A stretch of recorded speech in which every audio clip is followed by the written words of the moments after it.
Thanksgiving dinner for one. I made too much again. Out of habit, I guess. Turkey, mashed potatoes, green beans. I even made my ex-husband's favorite stuffing, the kind with sausage and sage. I don't know why. The apartment's quiet. The neighbor's TV hums faintly through the wall. I can almost pretend it's company.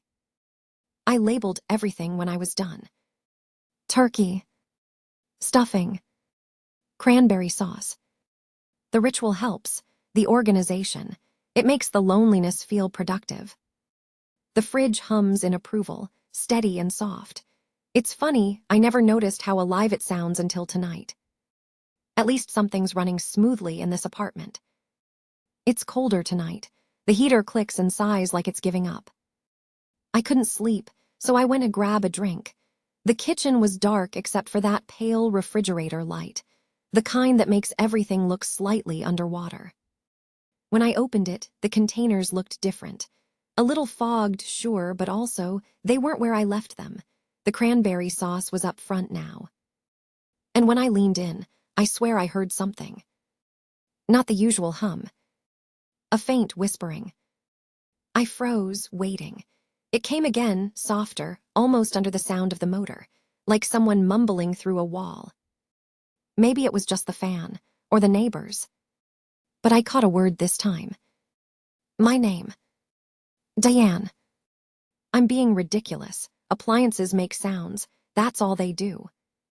Still, I moved everything around, checked behind the fridge, made sure nothing was stuck in the coils or vents.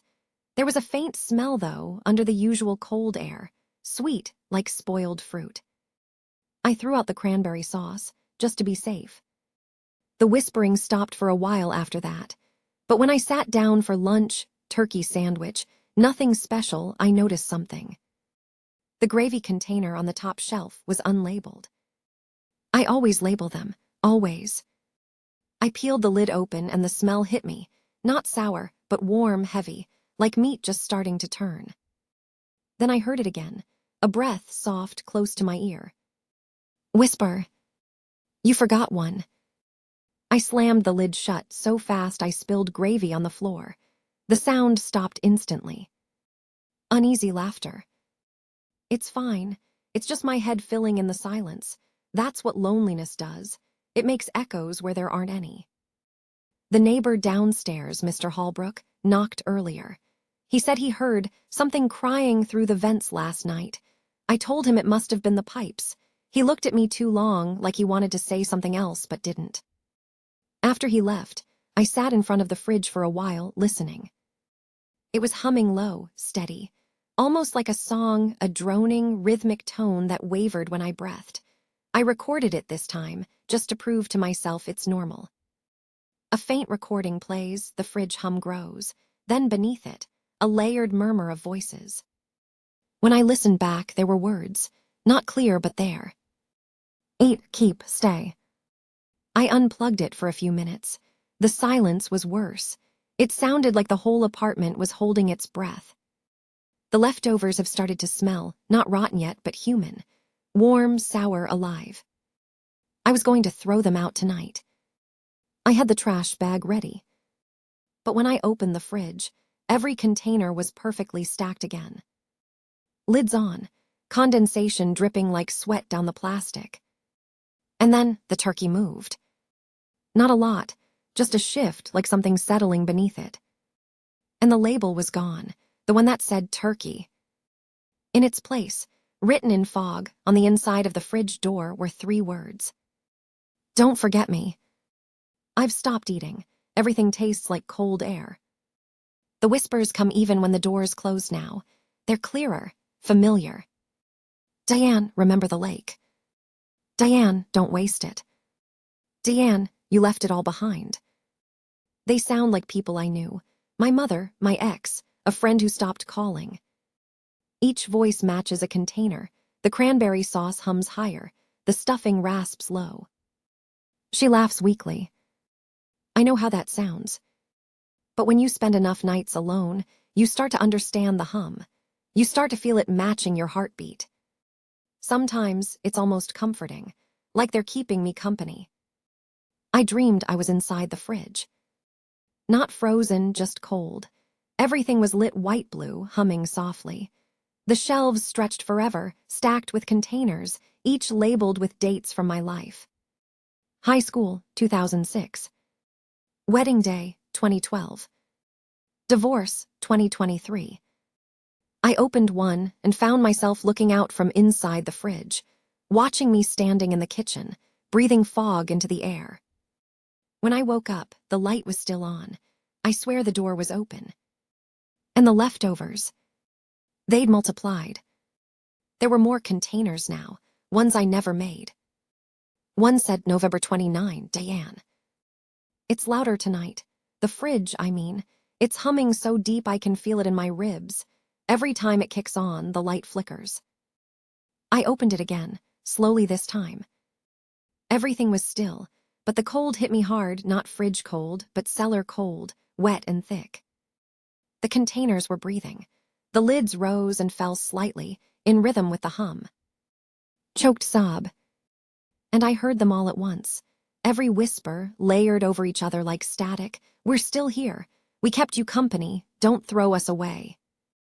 I backed up and tripped over the trash bag. The containers rattled. The fridge door creaked, as if pulled by someone inside. The silence was worse. Then, a single breath from inside, wet and close. In a silent whisper I heard, hungry.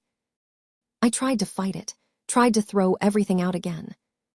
But when I touched the first container, the lid slipped, and something warm oozed over my hand. It wasn't gravy. It pulsed faintly. The smell hit next, metallic, sweet, like old blood. I ran to the sink to wash it off, but when I turned back, the containers were gone. The shelves empty. Only the faint outline of handprints inside, pressed into the frost. And on the top shelf, a new container, labeled in shaky black marker. Diane, 11:30.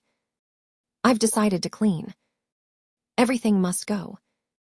I filled a black trash bag with what was left, all the containers, the rotting meat, the strange one with my name. The bag's heavy, dripping cold condensation. It feels like the right thing to do, like letting go. But before I tied it shut, I heard something soft from inside the bag. A small, wet whisper. Faintly, multiple voices overlapping. Stay. Don't waste us. Don't be alone. I tied it anyway. My hands wouldn't stop shaking. I set the bag by the door. I was about to take it out when I heard the hum again. The fridge was running, but I'd unplugged it. The light inside flickered through the door cracks, spilling pale blue onto the floor. Whispering grows louder. Diane, don't leave us. We kept you company. I turned around. The fridge door was open now, wide. The shelves were empty, but the light reflected something faint in the glass, a shape behind me. I stepped closer. It was me. My reflection, fogged over, whispering. You're the one that's left over. The fridge hum stops. A long silence follows. I understand now. You can't throw away what's part of you. You can freeze it, seal it, pretend it's gone, but it waits. The cold keeps everything. The fridge isn't humming anymore. It's breathing, slow, steady, with me. A soft scrape of a chair, the creak of a door hinge. I'm going to sit inside for a while, just until I feel full again. Then, faint whispering, dozens of soft voices merging into one like air through teeth. Welcome home.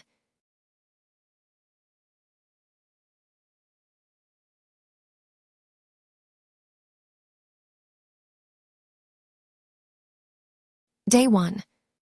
I only meant to stay a weekend, fix the roof, patch the window by the stove, drink a few beers.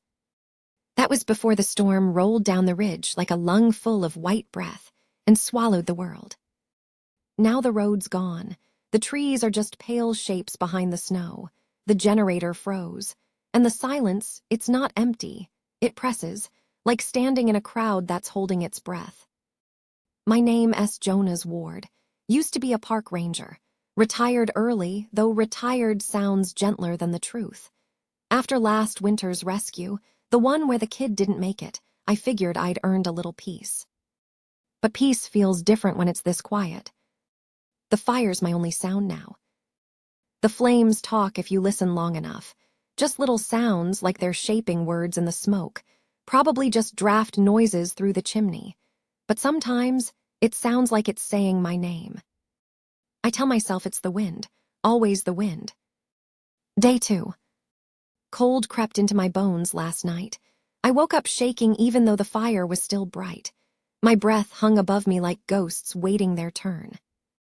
The window by the stove frosted over. Perfect white ferns growing across the glass, slow and deliberate, like they were reaching in. I pressed my palm to it. For a second, it pressed back. Outside, I found fresh tracks in the snow this morning. Looked human but barefoot. Small, child-sized, headed straight to my porch. Then nothing. No turn around, no drift marks, just gone. I used to track for a living. I know snow. There's no way footprints just stop like that. Maybe I'm seeing things. Maybe I've been alone too long already. But when I came back inside, the fire flared up. No spark, no air rush, like it was greeting me. Day 3. Logs are burning faster than they should. I stacked enough to last 10 days, but half's gone already. When the flames die, the room freezes instantly. The silence gets thick, like the dark is listening. I swear the fire whispered last night. It said, "Don't go." I thought it was the storm outside, but then it hissed again, louder, as I reached for the door. "Don't go." The heat hit my hand like a slap. I laughed it off, called myself crazy, but when I looked down, there were blisters across my palm. Day 5. Haven't slept properly in 2 nights. I keep hearing tapping, not from outside, from under the floorboards. Rhythmic, 3 knocks, then silence, 3 more. When I move toward it, it stops. Yesterday, I found the hatch under the rug by the bed. Didn't even know the cabin had one. Old crawl space, maybe a storm cellar. The wood around it was black, like scorched. I pried it open. The smell hit first, ash and iron. Something burned down there once. Then the voice came again. Not through air, through heat. The kind that moves in waves just before a flame catches. "Feed me." I slammed it shut. A long pause, faint wind gust. I'm not hungry anymore. I just sit by the fire and listen. Day 6. I tried to put it out. Threw snow on the logs until steam filled the room. But the fire didn't die. It hissed, spat, flared like it was angry. When the smoke cleared, every log was burning again. Brighter, cleaner. The smell was wrong, sweet, almost floral. Pine shouldn't smell like that. The walls shimmered in the light. For a heartbeat, I saw faces in the knots, twisting, grinning, whispering through the bark. I used to tell campers that fire was alive in its own way, that it breathes, eats, sleeps. Now I think it dreams, too. And I think it remembers me. Day 7. Blizzard hasn't stopped. Radio's dead. Compass spins. I found my old ranger badge near the hearth this morning. The metal was warped, edges melted. I hadn't worn it since last winter, since the boy. He fell through thin ice near Willow Lake. I was the only one who made it back. They said I tried. I did try, but the fire that night, when we built it to keep warm, it wouldn't catch. The wood was soaked. The wind screamed. I used my jacket, his jacket, and still it wouldn't light. He looked so cold, so still. Now the fire here won't die. Balance, maybe. That's how nature works. One flame starves, another feasts. It talks louder when I think of him. Day 8. I don't write for myself anymore. I write for whoever finds this. If you're hearing my voice, keep the fire low. Don't look at the shapes in it. Don't listen. I made the mistake of answering back. It said my name again, clearer this time. Jonah's. Then, you left him. I shouted. He was gone before I could reach him. The flames pulsed like laughter. Then it whispered, "No, you left me." The air turned thick. The frost melted from the windows without heat touching them. Something moved behind the glass. I didn't check. I don't check anymore. Day 9. I opened the hatch, couldn't help it. The knocking wouldn't stop. Inside was a pile of charred wood, only not wood. Bones blackened and brittle, a child's size. The fire behind me sighed. Not like air leaving lungs, like relief. I tried to crawl backward, but the heat pinned me in place. It felt like hands, hot, strong, pulling me toward the light. And then I heard it again, the boy's voice. "Feed me." When I woke up, I was by the hearth. The hatch was closed, my arm hair was singed. The fire burned calmly, like nothing had happened. Day 11. I don't feel cold anymore. Haven't eaten in 2 days, but I don't need to. The fire keeps me full. Sometimes I see him in the flames, small figure, eyes like candle ends, smiling. Not angry, just waiting. He says the storm will end soon, says I can go when I'm ready. But every time I look at the door, the wind outside stops. The world holds its breath again. I think it's waiting for me to choose. There's one log left. One. I keep staring at it, knowing what happens when it's gone. Fire crackle grows louder. I used to think the dark was what we feared. The unknown, the silence, the cold. But it's not. It's the light that watches us back. The fire talks when I'm half asleep, says my name like it's checking if I'm still here. Tonight it told me, "You kept me alive. Now it's your turn." Long silence. I can feel it breathing. The air moves in and out with the flames. When I speak, it finishes my words for me. Maybe that's all survival is, taking turns burning. If anyone finds this recording, don't feed the fire. Let it die, please. Crackling intensifies, then softens. It's beautiful, though. You don't understand until you see it, how alive it feels, how it needs you. I think I'll stay. Wind's quiet now, no more knocking. The walls stopped breathing. I see the boy again. He's closer. His mouth moves, but the fire speaks for him. Now it's your turn. When the last log burns, the flames don't fade. They twist higher, brighter, until everything is light. The air tastes like metal and smoke. And beneath the roar, there's whispering, hundreds of voices murmuring from inside the fire, like a choir trapped in heat. I hear mine join them. When they find this place, they'll see the door open, snow untouched, woodpile full. And the fire still burning. Don't listen to it. Don't let it die. Final sound, single drawn-out exhale, smoke turns to silence.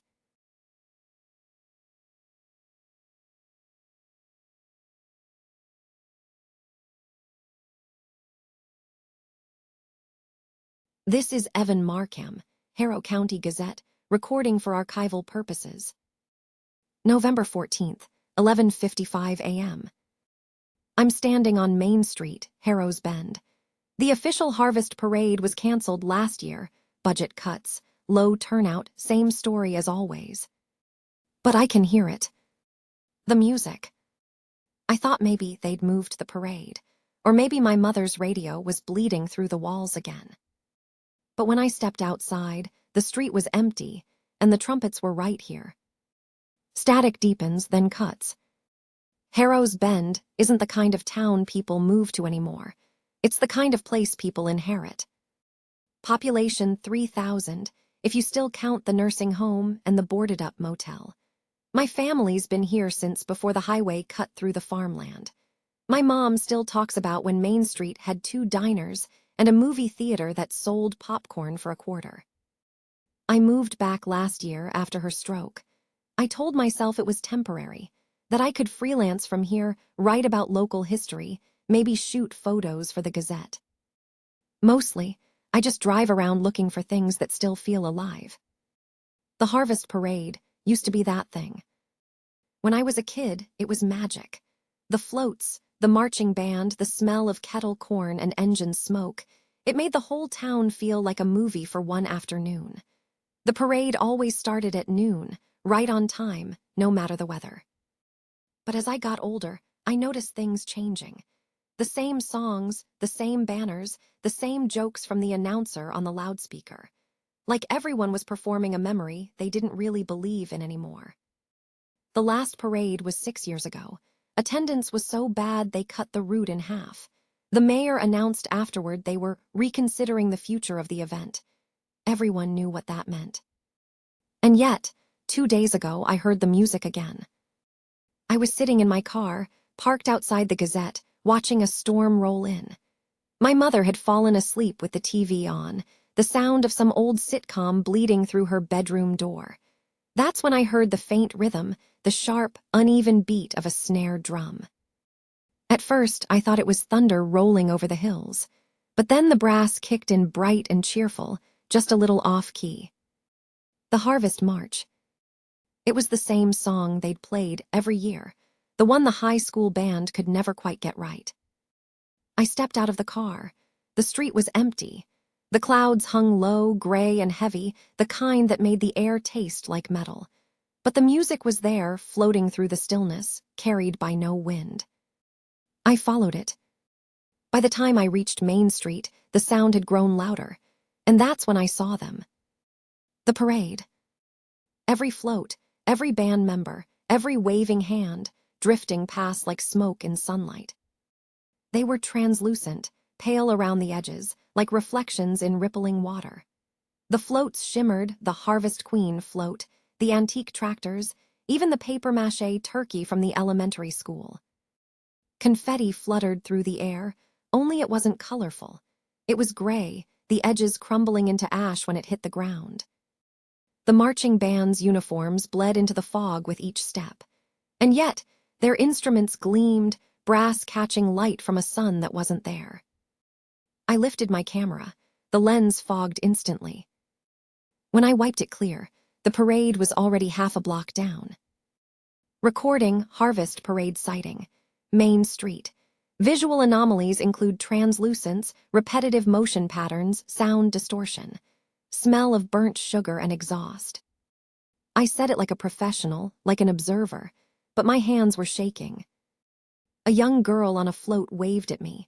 Her smile was frozen, like she'd been painted that way. And as her hand passed through the air, I swear I saw the storefronts behind her ripple. Then the voice. A tinny, warbling voice from somewhere above, repeating the old loudspeaker announcement word for word. Welcome to the Harrow's Bend Annual Harvest Parade, celebrating community, tradition, and the spirit of the season. The same inflection, the same cadence, like a recording that had forgotten it wasn't live. I blinked. The parade had moved on.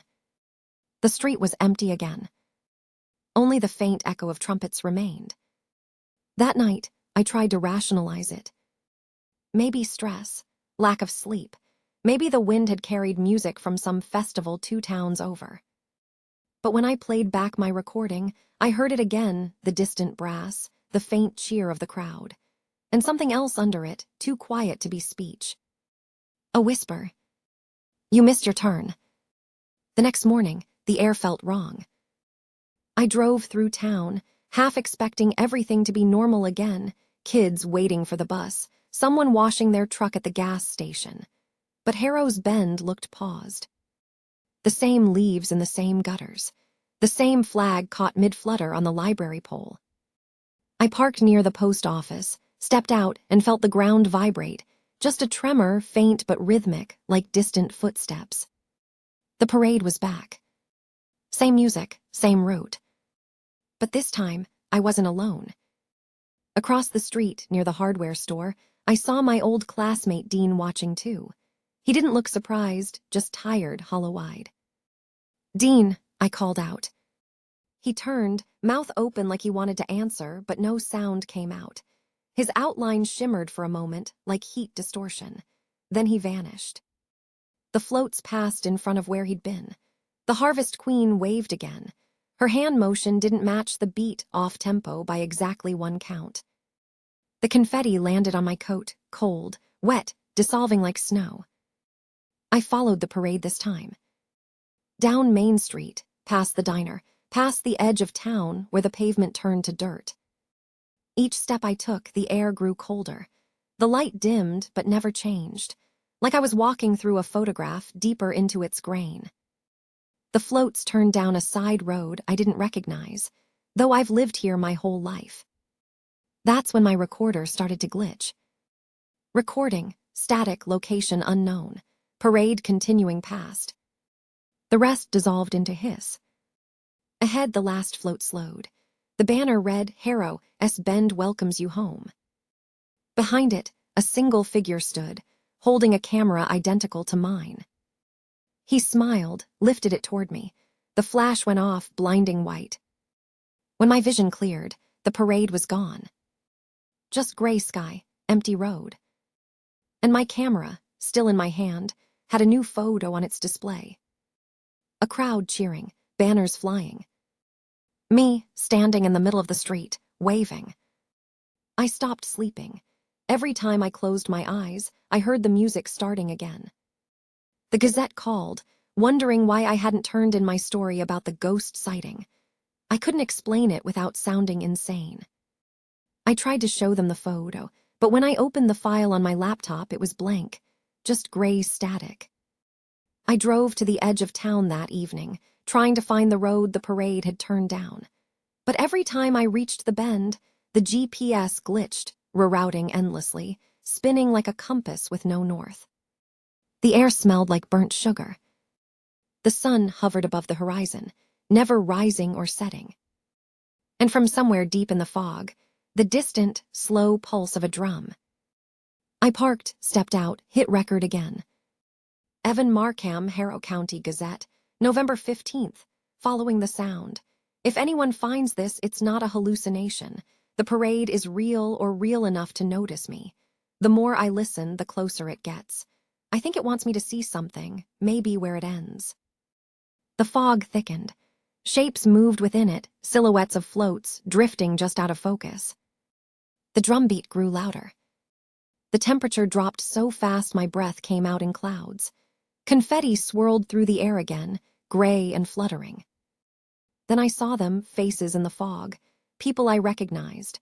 My high school history teacher, the gas station clerk, even my mother. They were all smiling, waving, caught mid-motion, just like the parade. Their skin flickered, translucent, eyes reflecting light that wasn't there. One by one, they turned toward me. The brass swelled, discordant. The loudspeaker crackled. Welcome home, Evan. The recorder didn't stop this time. It captured everything, the roar of the crowd, the metallic hum, my own breath quickening. Then silence. Only the faint hiss of wind through trees that shouldn't exist there. The last thing I remember is stepping forward, into the gray, into the rhythm of drums that matched my heartbeat.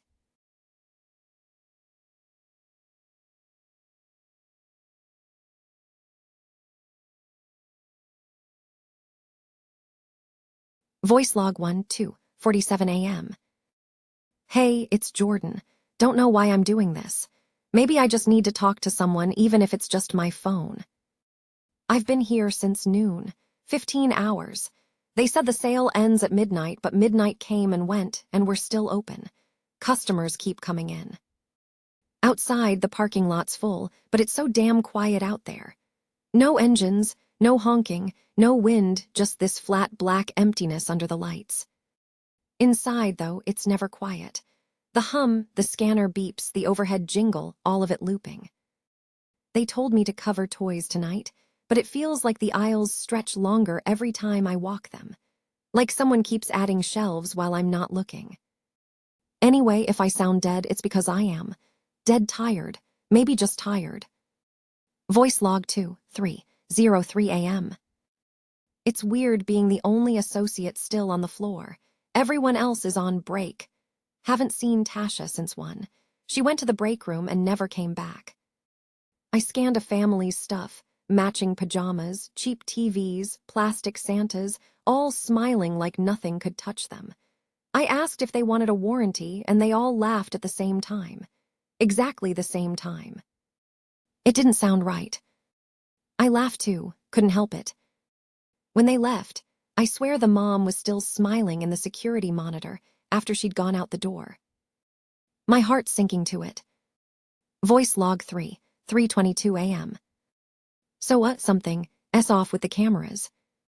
Footage keeps glitching, people flicker, freeze, stretch too long between frames. On monitor 8, I saw someone standing in the paper goods aisle, but their reflection on the freezer door didn't match. When I went to check, there was no one there, but the air smelled like burnt plastic and perfume, the kind they sell near checkout, midnight bloom. I looked down and there were footprints in the dust under the shelf, bare feet, small ones. Children aren't even allowed here at this hour. Silence, breathing. Maybe I'm just hallucinating.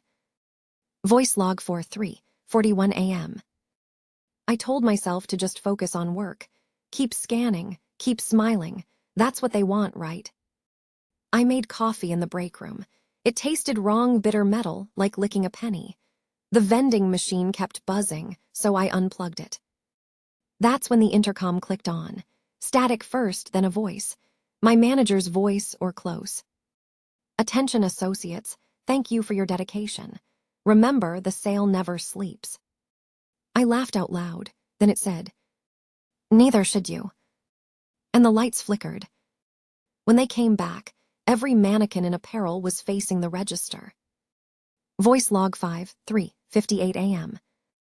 I finally found someone, or thought I did. Janitor named Earl. He was mopping near electronics. I asked if he'd seen anyone else. He looked up slow, said, they come back every year. I thought he meant customers, but then he smiled. His teeth were too white, like mannequin teeth. He told me, if you hear them ask for help, don't answer. They'll think you work here. Then he laughed until it turned into static. When I blinked, the mop bucket was gone. So was he. Voice log 6:10 a.m. I went to clock out. The time clock was flashing error 12:00 a.m. No matter what time it is, that's what it says. Outside the break room, the hallway was longer than it should be. The posters on the walls, work hard, smile harder, started repeating like wallpaper. Every 20 feet, the same stain on the floor, the same soda machine hum. At the end of the hall, there was a door labeled employee exit. I grabbed the handle, but it was warm, pulsing, like a heartbeat. So I backed away. A sharp exhale.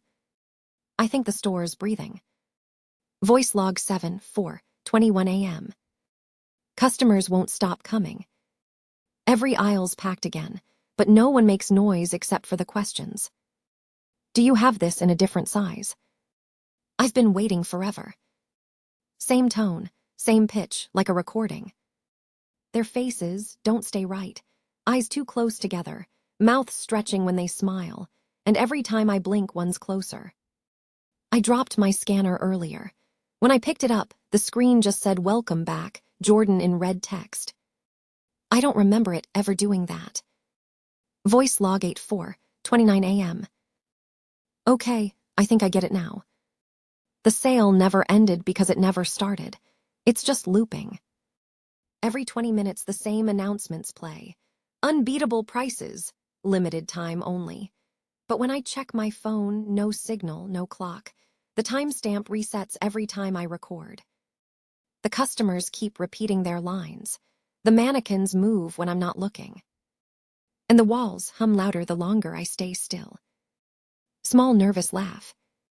I think the store's testing me, seeing how long I'll work before I notice I'm not leaving. Voice log 9:37 a.m. I tried to run. I went through housewares, cutting between aisles. But no matter how fast I moved, I ended up back at register 6. One customer, a man with no face, handed me something. A receipt blank except for a single line. Your shift never ends. He said, price check on forever. And smiled, or maybe the skin just split that way. Breathing quickens. I dropped everything, ran again, ended up in the freezer section. It was hot, not cold, steam on the glass, inside the cases, not food reflections. Hundreds of me all scanning, all smiling. They looked up when I screamed. Voice log 10:48 a.m. There's something behind the customer service desk. A staircase that shouldn't exist. It spirals down, buzzing with the same sound as the fluorescent lights. On the walls, Old employee name tags, hundreds of them. Some I recognize, people who quit years ago. Mine's there too. Same tag, same photo, but the title says manager. I didn't earn that. Pause, whispering. Unless this is what happens when you stay too long. I took the tag. It's warm, almost alive. Voice log 11:5:01 a.m. I found the exit again. Same door, employee exit. I put my hand on the handle. It felt cold this time. I pushed through. For a second, I saw dawn, pale light, frost on cars, people lining up outside. Then the intercom clicked. Attention associates, doors opening in 5 minutes. And I was back at the register. The clock said 2:47 a.m. again. Voice log 12:5:09 a.m. It's starting over, I know it. The same family just came in pajamas, TVs, plastic Santas, the same laugh. I looked down and my tags changed. Manager. The intercom's voice sounds like mine now. Attention associates, welcome to the first day of our eternal sale. The mannequins bow their heads when I walk by, and the scanners beep in rhythm with my pulse. Long silence, then a final breath. I think I'm running the shift now.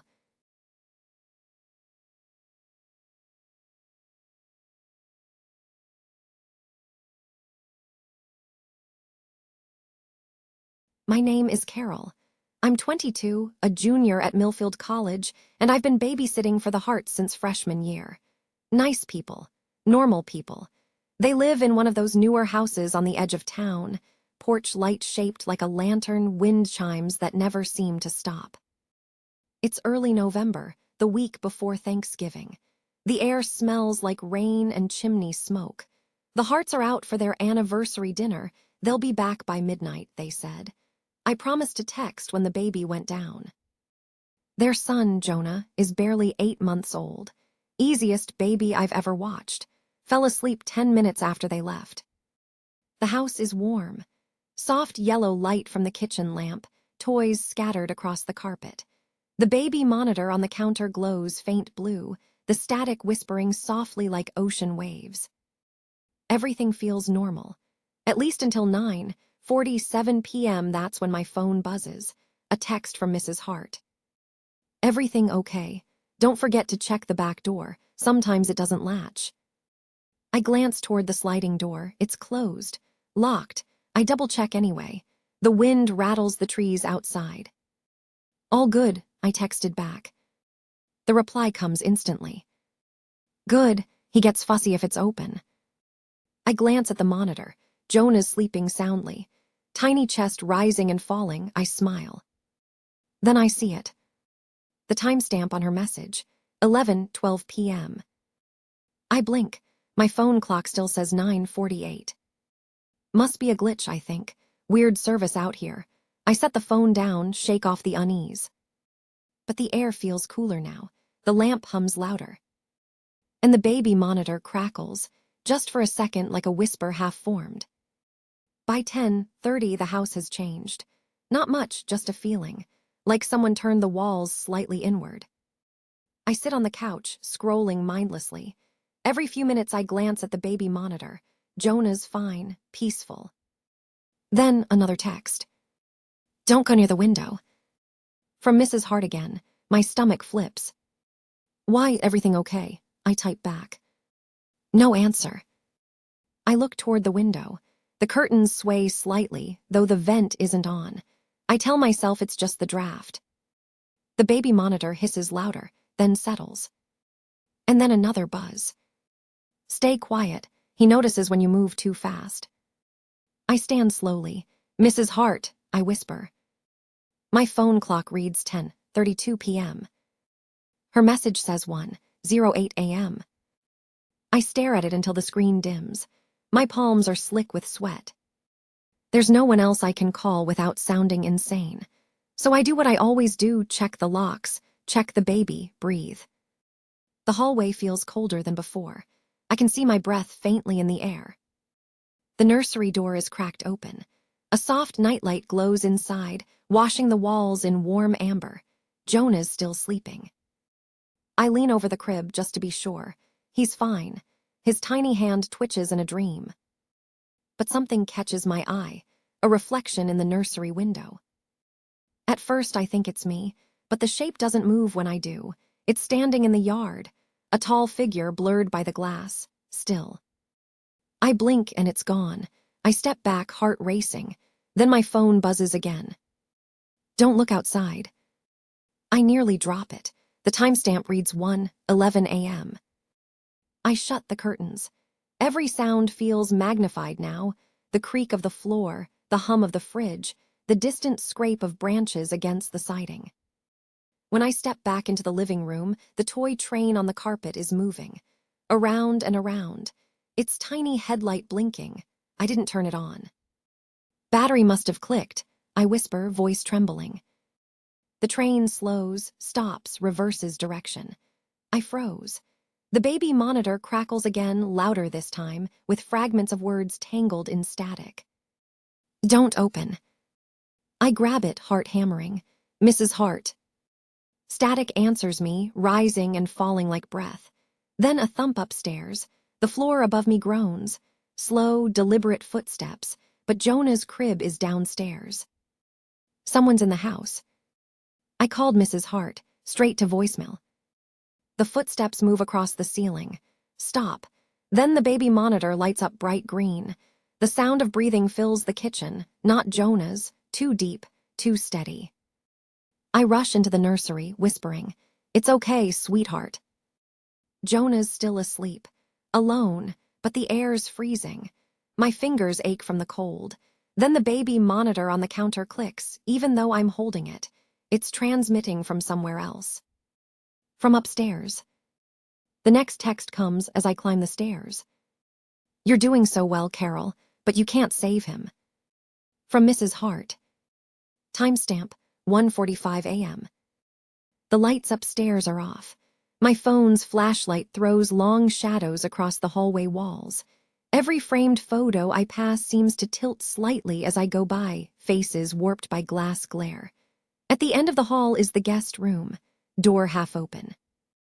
Inside, nothing but boxes stacked neatly, a single chair, and the second baby monitor, red light glowing faintly.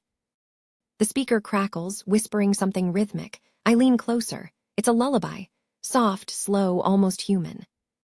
Then another voice beneath it, a whisper that matches my own breath. "You should have left when you had the chance." I stumble backward, knocking into a box. Something inside it rattles, small, metallic. I shine the light. Inside are baby toys. Cracked ones, old ones. A rattle smeared dark at the handle. I drop my phone. The screen flashes, 1:59 a.m. Another text appears. "He's almost there." The hallway light flickers on, then off, then on again. In the flicker, a figure stands at the opposite end, tall, still, face hidden in shadow. My throat closes. When the light steadies, it's gone. I run down the stairs, through the living room toward the front door. The lock jams. "Don't open the door, Carol. He's already inside." Time sent, 2:13 a.m. The air goes dead silent. Even the wind outside stops. I turn slowly. The living room is empty. The train is still. But something's different. Every toy has moved. All pointed toward the hallway like an audience waiting for the next act. My phone buzzes again. I don't look at it. I can't. I just back toward the kitchen, one shaky step at a time. The baby monitor hisses. "Carol." My name, spoken in my own voice. I feel the floorboard creak behind me. I spin, nothing there. But the air's thick with something metallic, like blood or burnt wiring. I look, the message says. "Run." Timestamp, 2:14 a.m. I drop the phone. It hits the tile with a hollow thud. Then a creak, slow, heavy. A single footstep on the hardwood behind me. The baby monitor explodes with noise, static, shrieking, fragments of that same lullaby. I can't breathe. The kitchen lights flash, strobe white. In the brief bursts, I see motion, a shadow stepping closer, too tall to be human, too fluid to be solid. I grab the nearest thing, the baby bottle from the counter, and hurl it. It passes straight through. The air ripples, and the shadow tilts its head, as if curious. Then it moves, not walking, sliding. I run for the nursery, slam the door, lock it. Jonah's still asleep. I scoop him up, whispering nonsense, anything to keep him quiet. The handle rattles, once, twice, then stops. For a long moment, silence. Then 3 soft taps. Like before. The baby monitor beside me clicks on. Static. Then my own voice again, distorted, whispering. You should have left when you had the chance. The temperature plummets. Jonah whimpers. Through the monitor, I hear breathing long, deep, and slow, and another voice overlapping mine, a man's voice. Your turn. I press my back against the crib, phone clutched in one hand, staring at the door. The knocking stops. Silence. The monitor light goes out. The world seems to hold its breath. Then, faintly, music. A lullaby from upstairs. But the upstairs monitor was in the box. It shouldn't be playing. I creep toward the door, Jonah against my shoulder. His tiny fingers clutch my hair. The house hums faintly, electricity straining. I can hear something pacing beyond the door. Back and forth, closer each time, I glance at the phone. A final message glows on the cracked screen. Thank you for watching him. No timestamp, no sender. Then, another message from a new number. We'll be home soon. From Mrs. Hart. I froze. Wait, where are you? I type. Her reply comes instantly. Still at the restaurant. Sorry, lost track of time. Carol, everything okay? I look at the clock on the wall. 2:14 a.m. The door handle turns slowly. I whisper, please don't. The baby monitor bursts with static. Then my own voice, calm, tired, final, says, it's already done. The light bulb above us pops. Darkness. A single footstep. Then the faint, steady hum of a phone vibrating on the floor. Then a faint cooing sound. Jonah laughing, soft lullaby in the distance, and one last buzz. On the cracked phone screen, a message glows in the dark. Good night, Carol. Timestamp, 2:15 a.m.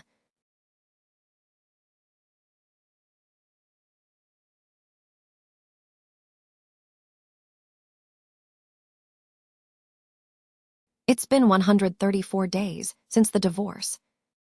That's not something I meant to keep track of. The calendar just keeps telling me.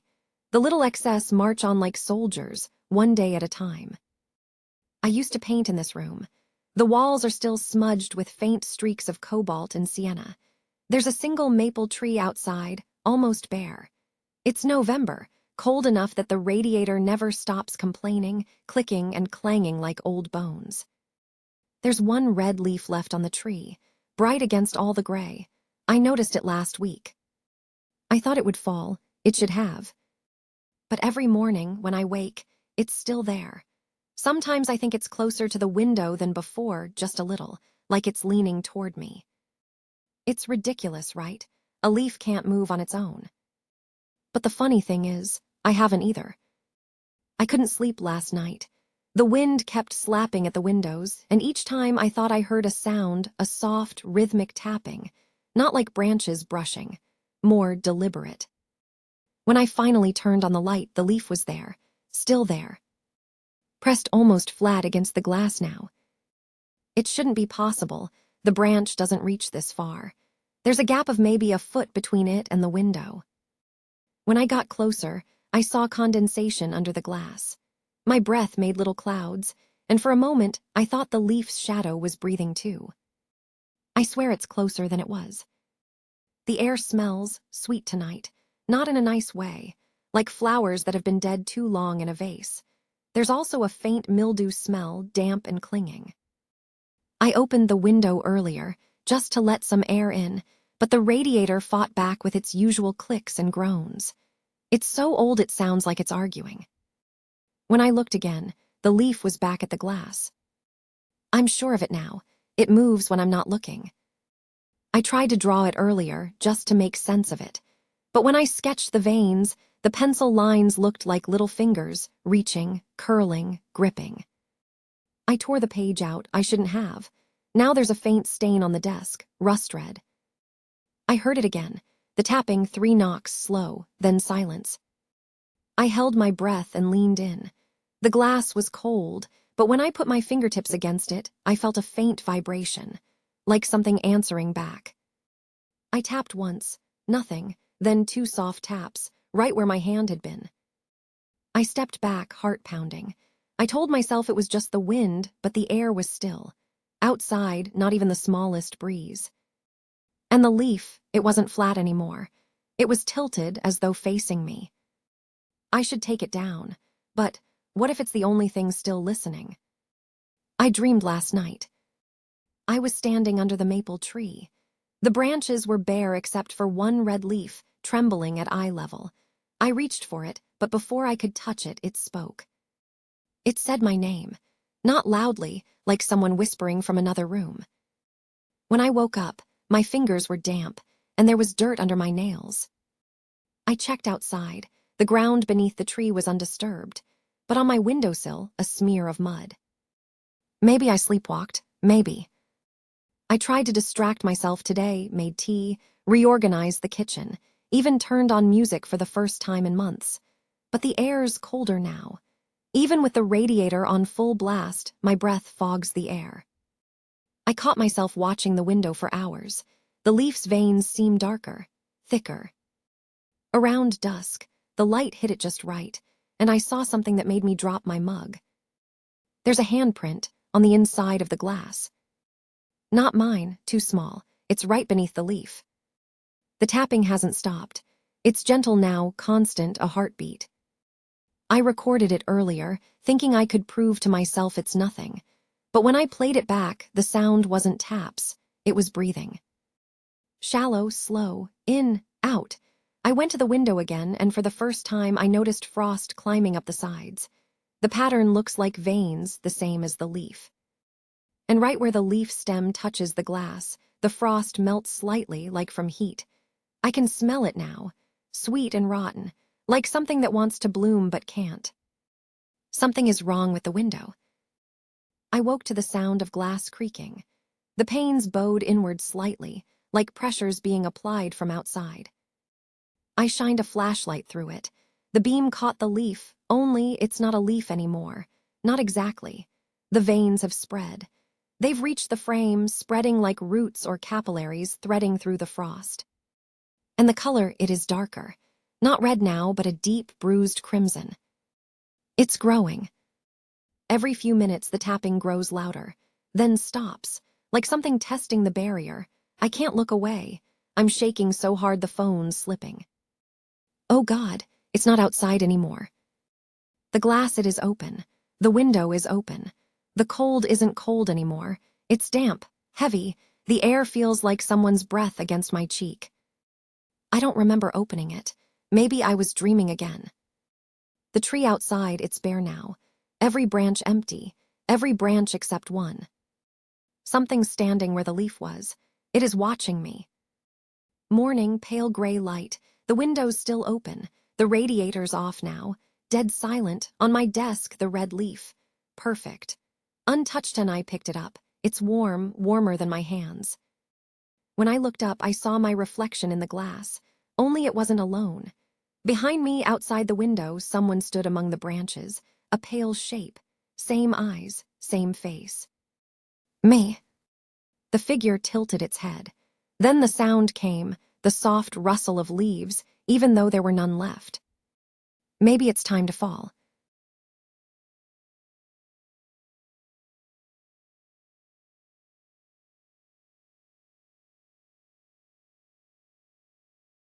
I left it out there, on the porch.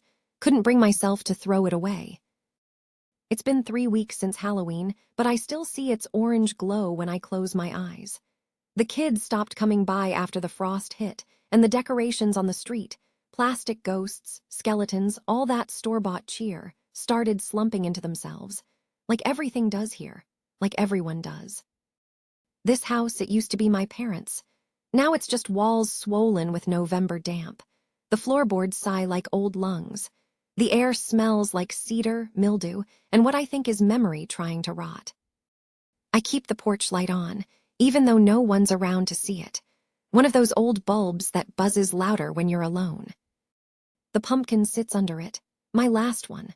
I carved it late that night after the trick-or-treaters stopped. A face I used to know, a crooked grin like my father's. I didn't mean for it to look like him. But once I set the candle inside, it did.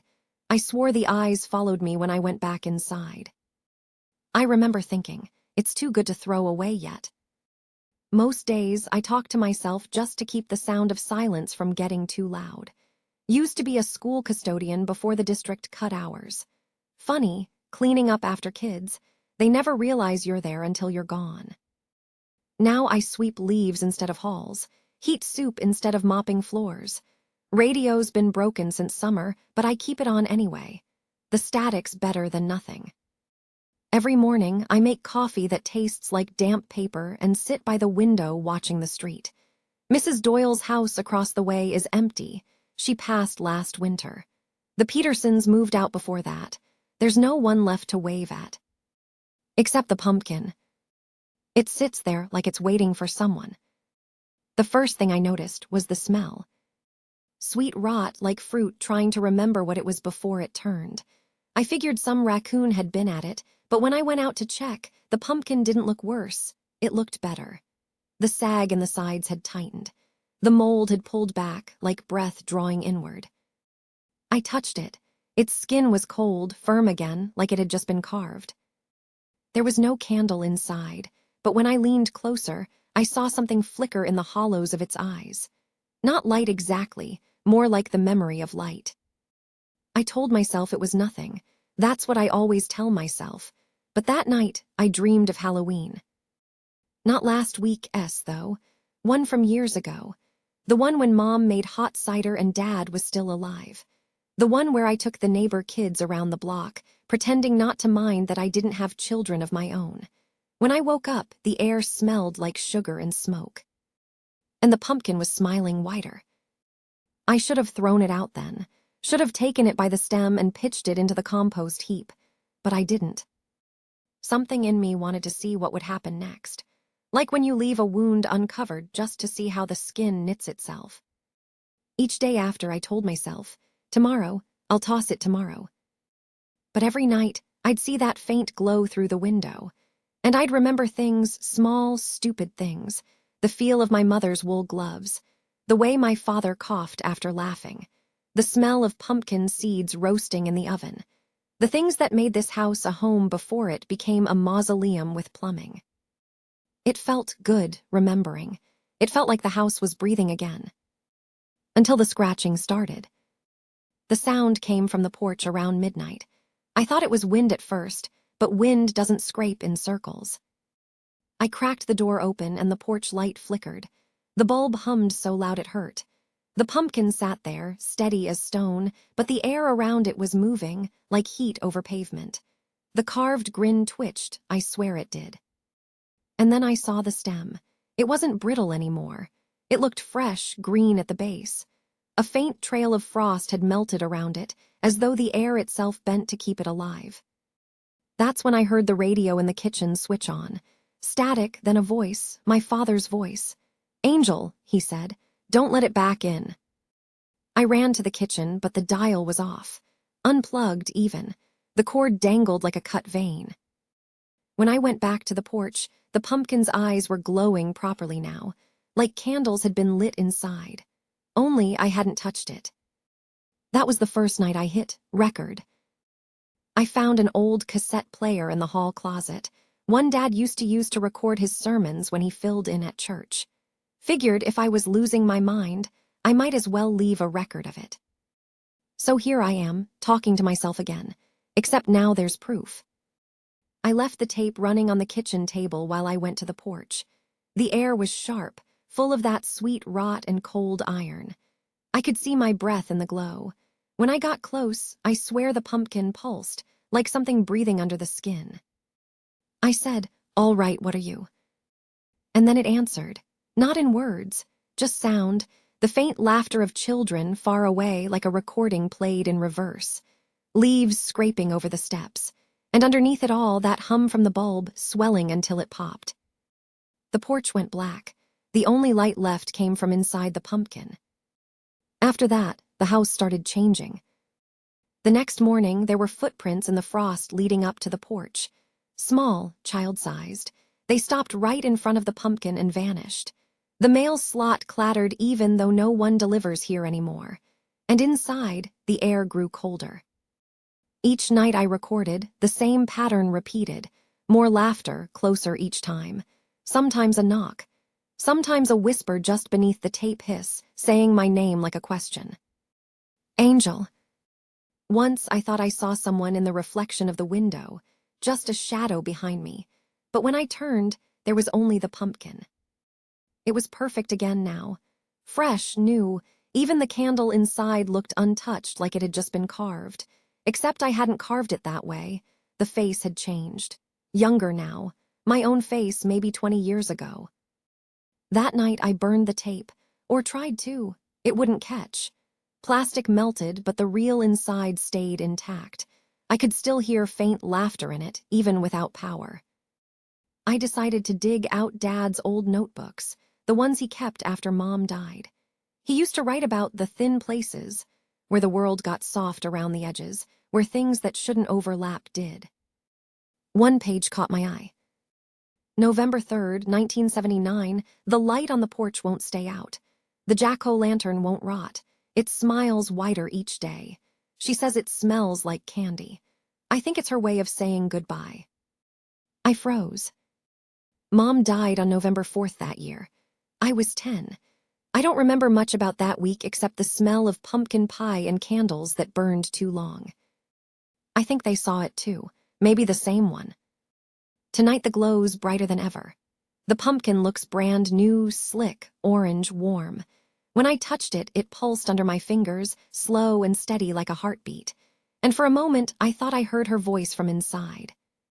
Come on, Angel, help me light the candles. I stepped back, but the world around me didn't feel right. The frost on the railings was gone. The air was warmer. And when I looked out toward the street, the decorations were back. The Petersons' house had plastic ghosts again. Mrs. Doyle's window glowed orange. Children's laughter drifted from somewhere down the block. It was November anymore. It was Halloween. The smell of candy filled the air. I could hear the crunch of leaves under sneakers, the distant bark of a dog. The whole town looked alive again, like it had rewound itself. And I realized the pumpkin wasn't healing. It was undoing. I should have run. I should have smashed it to pieces. But I couldn't. Because when I turned toward the porch steps, I saw them. Mom, Dad, standing at the edge of the yard like they'd just come home from church. He was in his brown coat, she in her blue scarf. Their faces were exactly as I remembered. Mom smiled and waved. You kept the light on for us. I cried, I think. I don't know. The world around me hummed, warped, folded like film curling in a projector.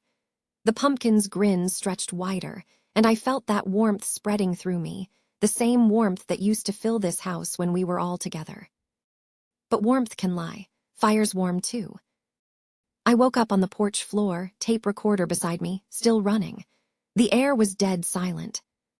For a moment I thought it was morning, but when I looked around, the decorations were still up. Frost hadn't returned. The sky was that deep purple between dusk and night. Then the tape clicked and began to rewind on its own. I watched the reel spin backward, faster and faster, until it stopped. Then a voice came through. My own voice.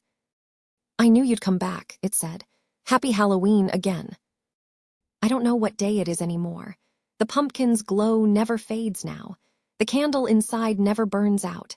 Sometimes I hear trick-or-treaters outside, but when I look, they're faces I know. Faces from old class photos, from obituaries, from memories.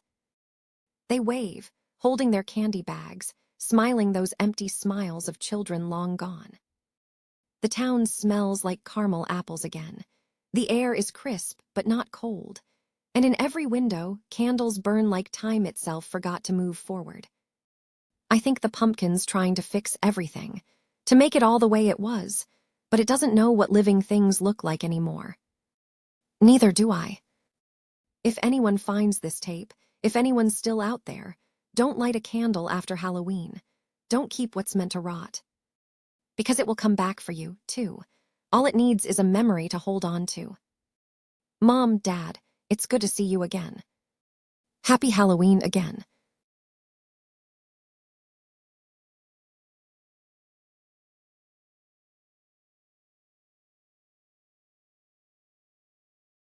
November 3rd. It's been 11 nights since I've slept properly. The kind of half-sleep where your eyes close, but your head won't stop editing, cutting, trimming, replaying the same frame until it's perfect. That's what I do. Video editing, freelance, home setup.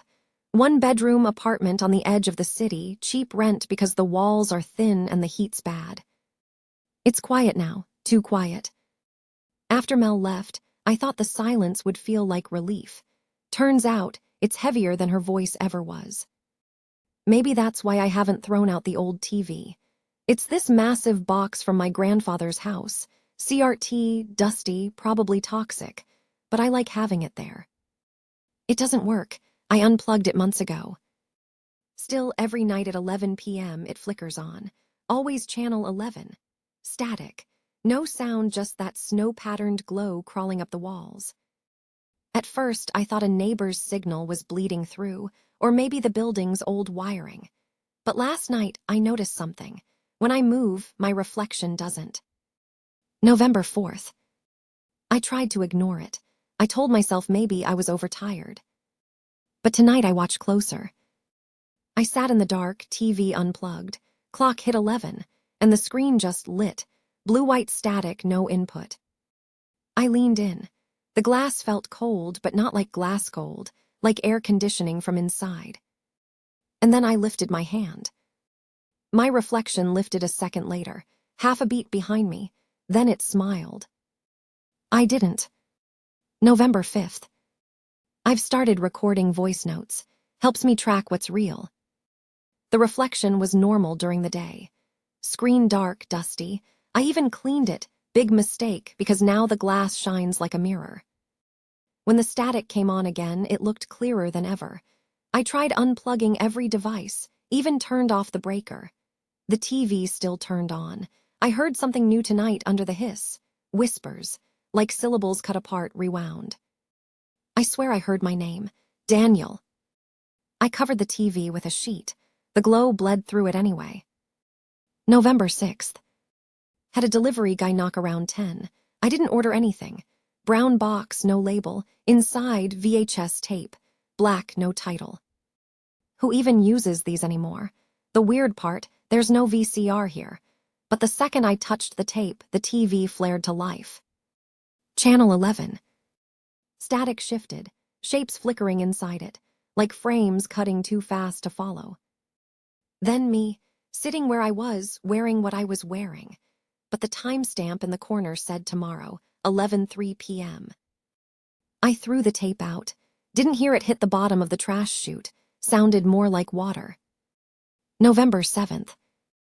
I don't leave the apartment much. Groceries, cigarettes. But today when I came back, the door was unlocked.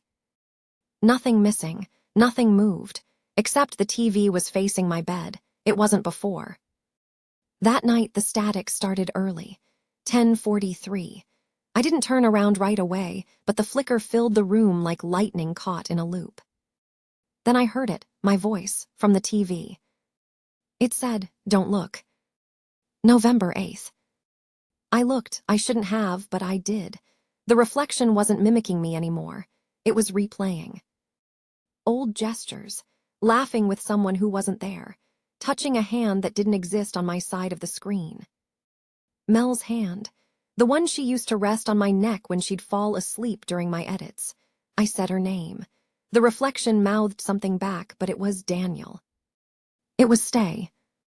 The whispers from the static layered until they sounded almost human, like 1,000 voices trying to speak through a storm. And then everything went silent, completely. No hum, no outside traffic, no heat pipes, just silence. The reflection blinked, but I didn't. November 9th. Neighbor from 3B knocked tonight. Older guy, smokes too much. Said he'd heard a TV on all night and asked if I could keep it down. I told him mine was unplugged. He frowned, said, "Buddy, it's not coming from your side of the wall." Later, I listened through the plaster. He was right. There was static. Channel 11 again, faint and hissing through the wall like it was alive in the wires. When I tried to sleep, the sound followed me. It vibrated under my skin, like electricity remembering its shape. I woke at 3:11 a.m. to see my reflection standing on the other side of the glass, watching me sleep. It waved. November 10th. I tried to document it on video, set up my phone to record the TV at 10:55, sat down across from it, watched the clock. When the static started, the feed on my phone glitched, split into two screens. Left side normal, right side lagging. Then my reflection turned its head, slowly, until it was staring past the camera, straight at me. And it smiled again, the kind of smile that looks borrowed, too wide, too sharp, too intentional. Then the power cut. When lights came back on, the phone screen showed the same scene, but empty. I wasn't in the frame anymore. November 11th. The air smells like burnt dust and ozone. Every time the TV turns on, the room drops a few degrees. Frost crawls up the inside of the window. I can feel static under my skin now, tiny shocks when I touch metal. I tried calling Mel tonight. She didn't answer. Her voicemail played back with distortion, echoed whispers behind my voice. It repeated my last word 3 times. Help, help, help. I unplugged the TV again, threw the cord behind it, but the screen lit anyway. Channel 11. The static parted for a second, and I saw something behind it, another version of this room, darker, deeper. And in that room I was standing, closer than before. November 12th. I think it's learning. The reflection moves before I do now. I reach for the remote, he's already holding it. I stand, he's standing. But when I sit, he doesn't. He stays up, watching.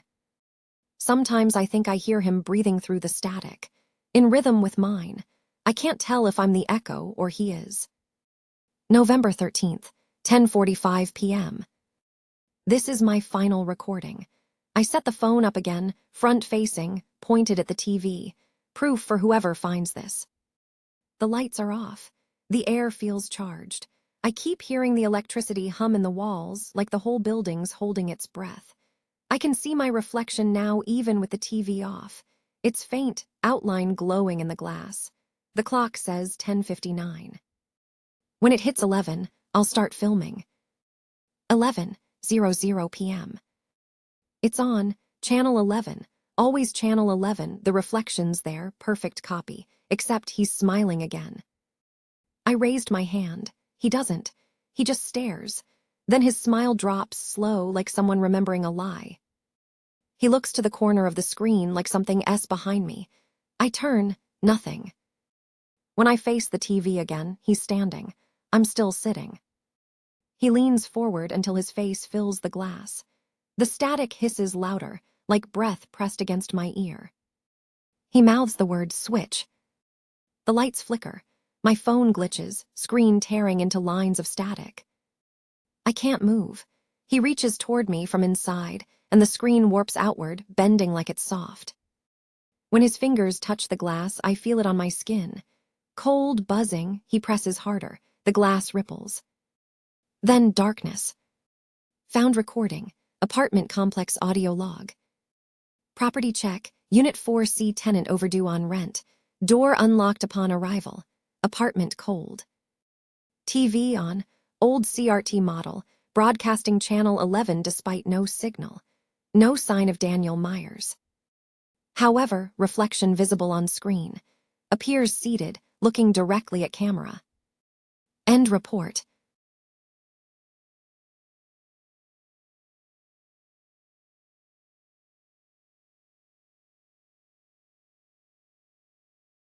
My name is Joshua. I fix cars for a living, and for the past 6 months, every night at 11:42, I've seen the same yellow school bus on Route 6. Engine running, headlights cutting through the fog like eyes that won't blink. I told myself it's just a trick of the mist, but I know what I saw, I know what I did. It starts the same way every night, the sound of gravel under my tires, the rhythm of the wipers keeping time against the windshield, and that long stretch of empty road between the garage and my house. Route 6, just 2 lanes, flanked by fog and silence. There's a rhythm to it that used to comfort me. Same turn, same gas station, same flickering streetlight near the cemetery. Routine keeps your hands steady, your mind quiet. That's what I used to think. Then the bus started showing up. At first, I barely noticed. A yellow shape in the fog, parked on the shoulder near the bridge. Engine idling low, like a mechanical heartbeat. The kind of thing you see and forget about, except it was there the next night, and the next. Always at the same spot, always humming in the mist.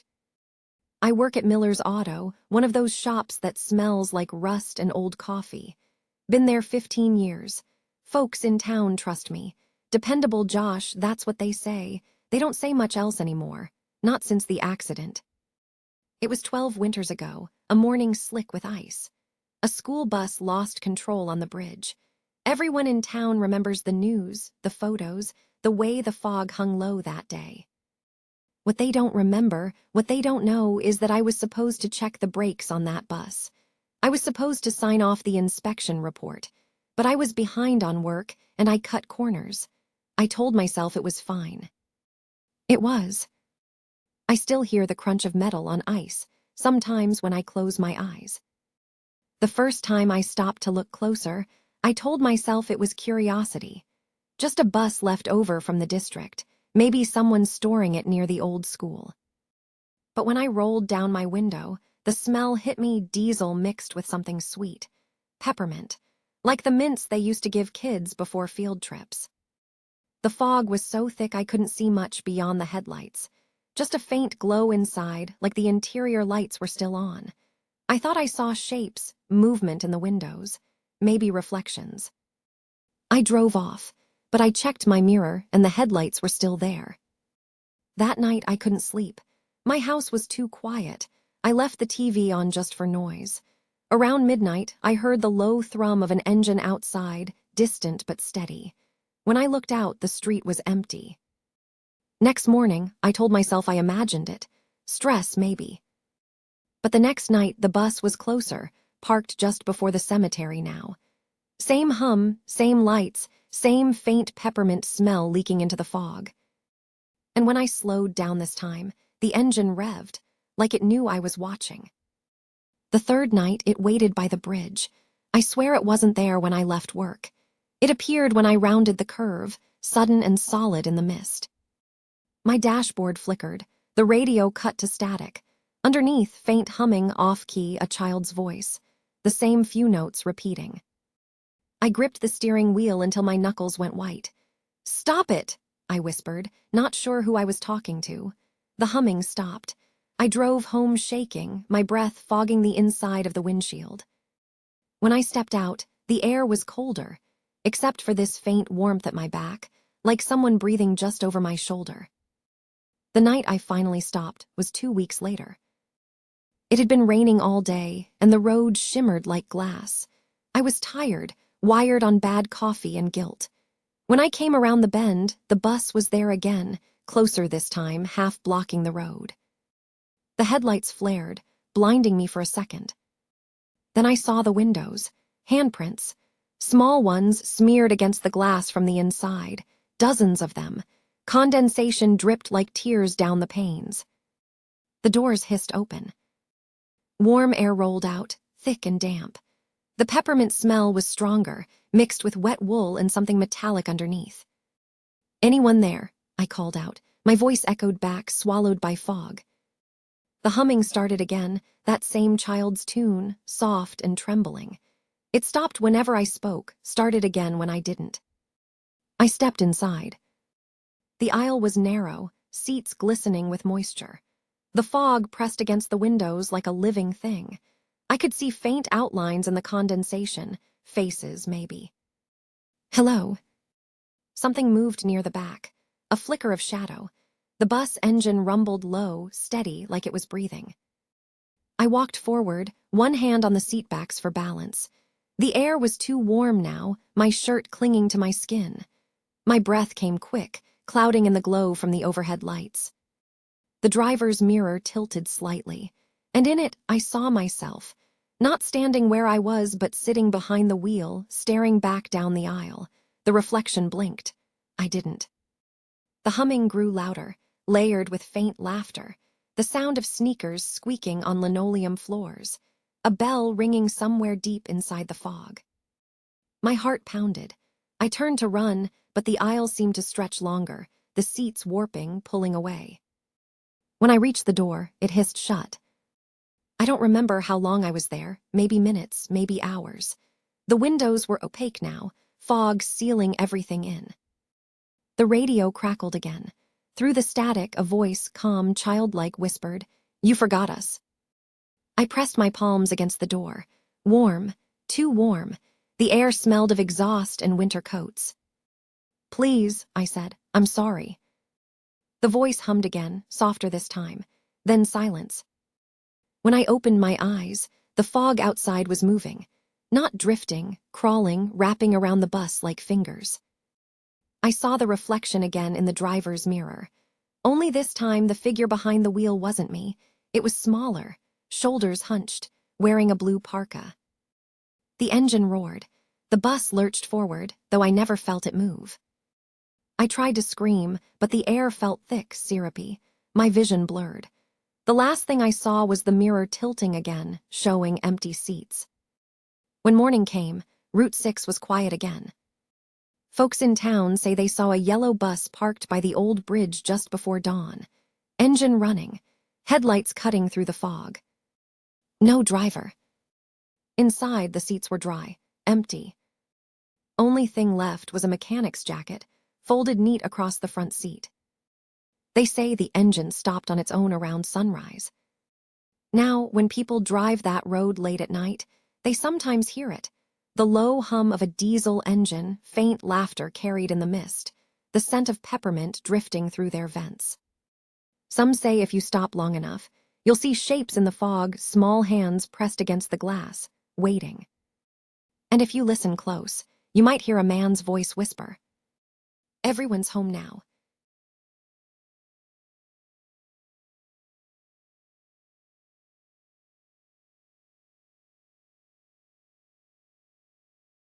My name is Gabrielle. Most people just call me Gabby. I came up here to photograph the winter migration before the snow sealed the roads. It was supposed to be 6 weeks of work. Isolation, sure, but that's the job. Wildlife doesn't pose. It hides and waits, and sometimes, if you're patient enough, it lets you see it. The cabin came with the project. Small, sturdy, stocked with canned food and a propane heater that clicks louder than it burns.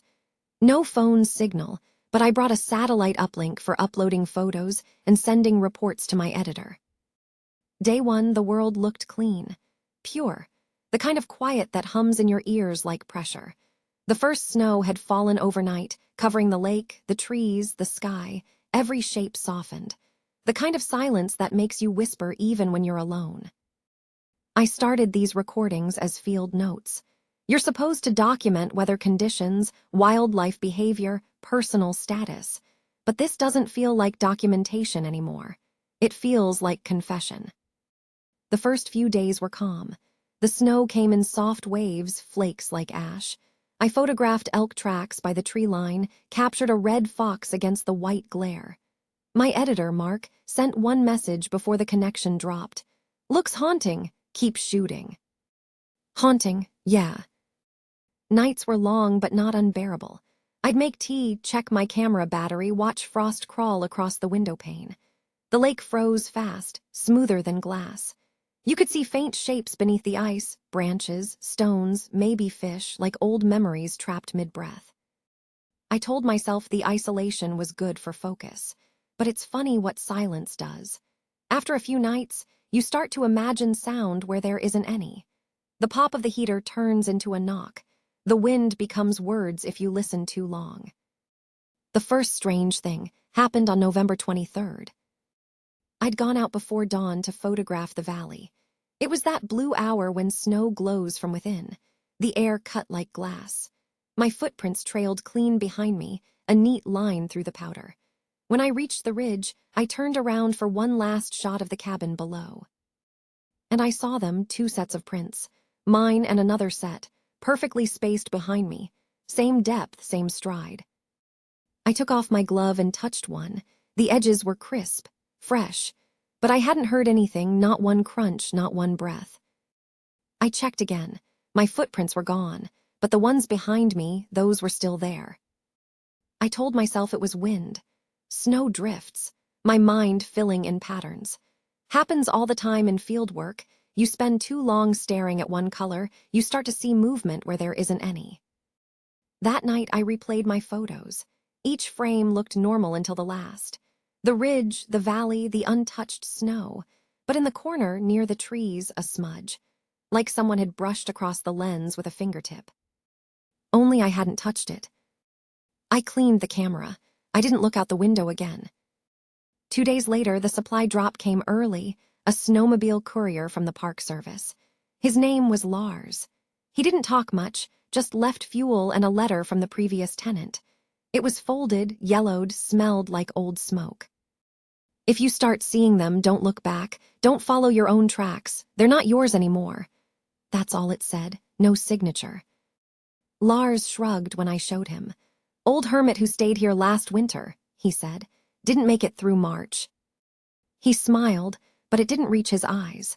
When he left, his snowmobile tracks vanished into the white almost instantly. That night, the wind pressed against the cabin like a slow exhale.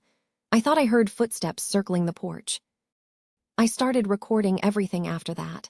It's hard to describe the way silence moves here. It's not emptiness, it's presence. Every sound you make feels borrowed. I went out again yesterday afternoon. The snow had hardened, icy crust over powder. My own steps echoed faintly, which shouldn't be possible. There's nothing here to echo off of. Still, I heard it 1, 2, crunch, then another set half a beat late. When I stopped, it stopped. When I turned around, there was nothing. But the prints, they were perfectly behind mine again. I followed them back toward the cabin until something cold tugged at my chest.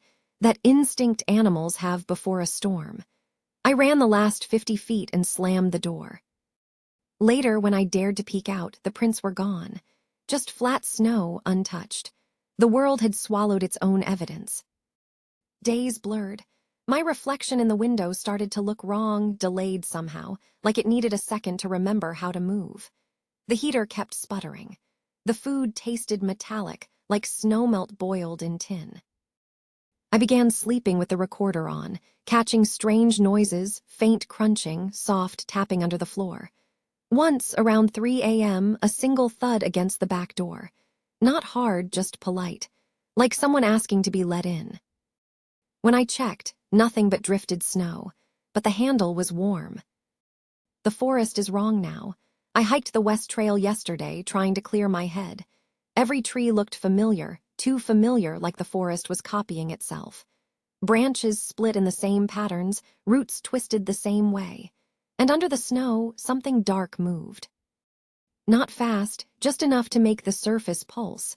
I told myself it was water thawing pockets, but the smell, it was wrong. Wet earth, like something had dug itself up from underneath. That night, the cabin floorboards creaked even though the temperature dropped 20 degrees. I found something near the frozen lake this morning. A camera, not mine, an old analog model, half buried in snow. Inside was a single roll of film. I brought it back, hands shaking, and held it near the stove to dry. When I developed the negatives using my portable kit, most frames were ruined. But one came out clear.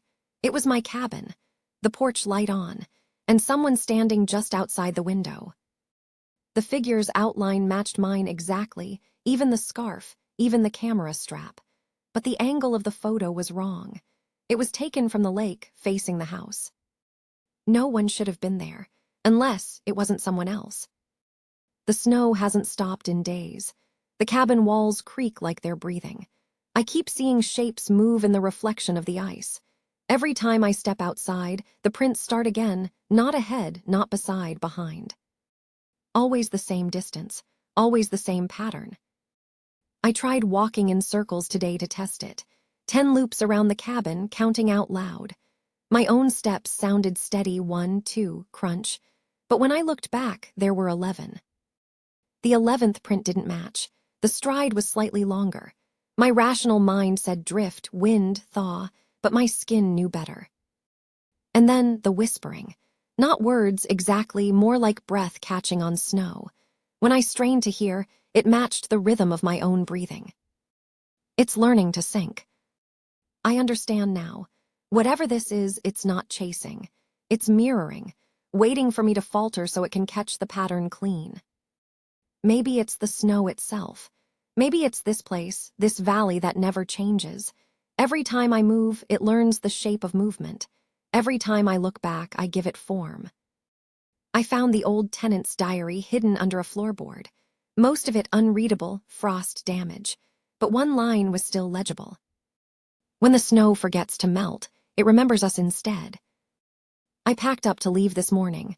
I couldn't. The trail was gone. Every direction looked the same, white upon white. My compass needle spun slow circles, no north, no south, just turning. The GPS blinked error codes.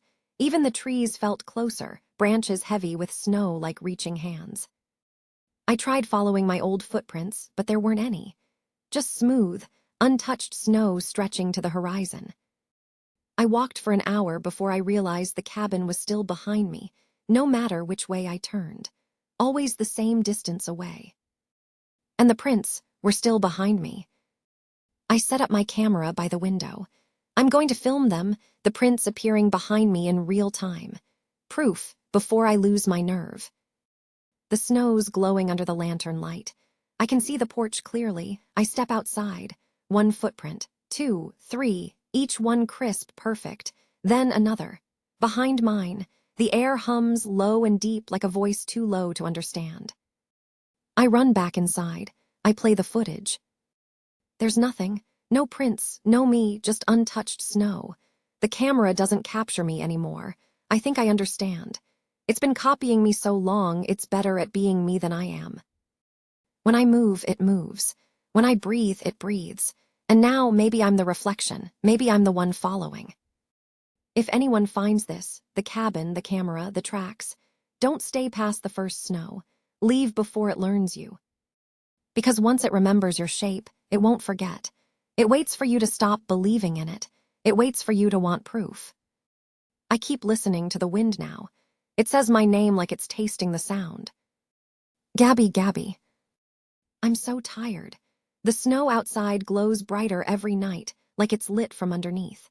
I can almost see movement under the ice of the lake, slow, patient, pulsing in rhythm with my heart.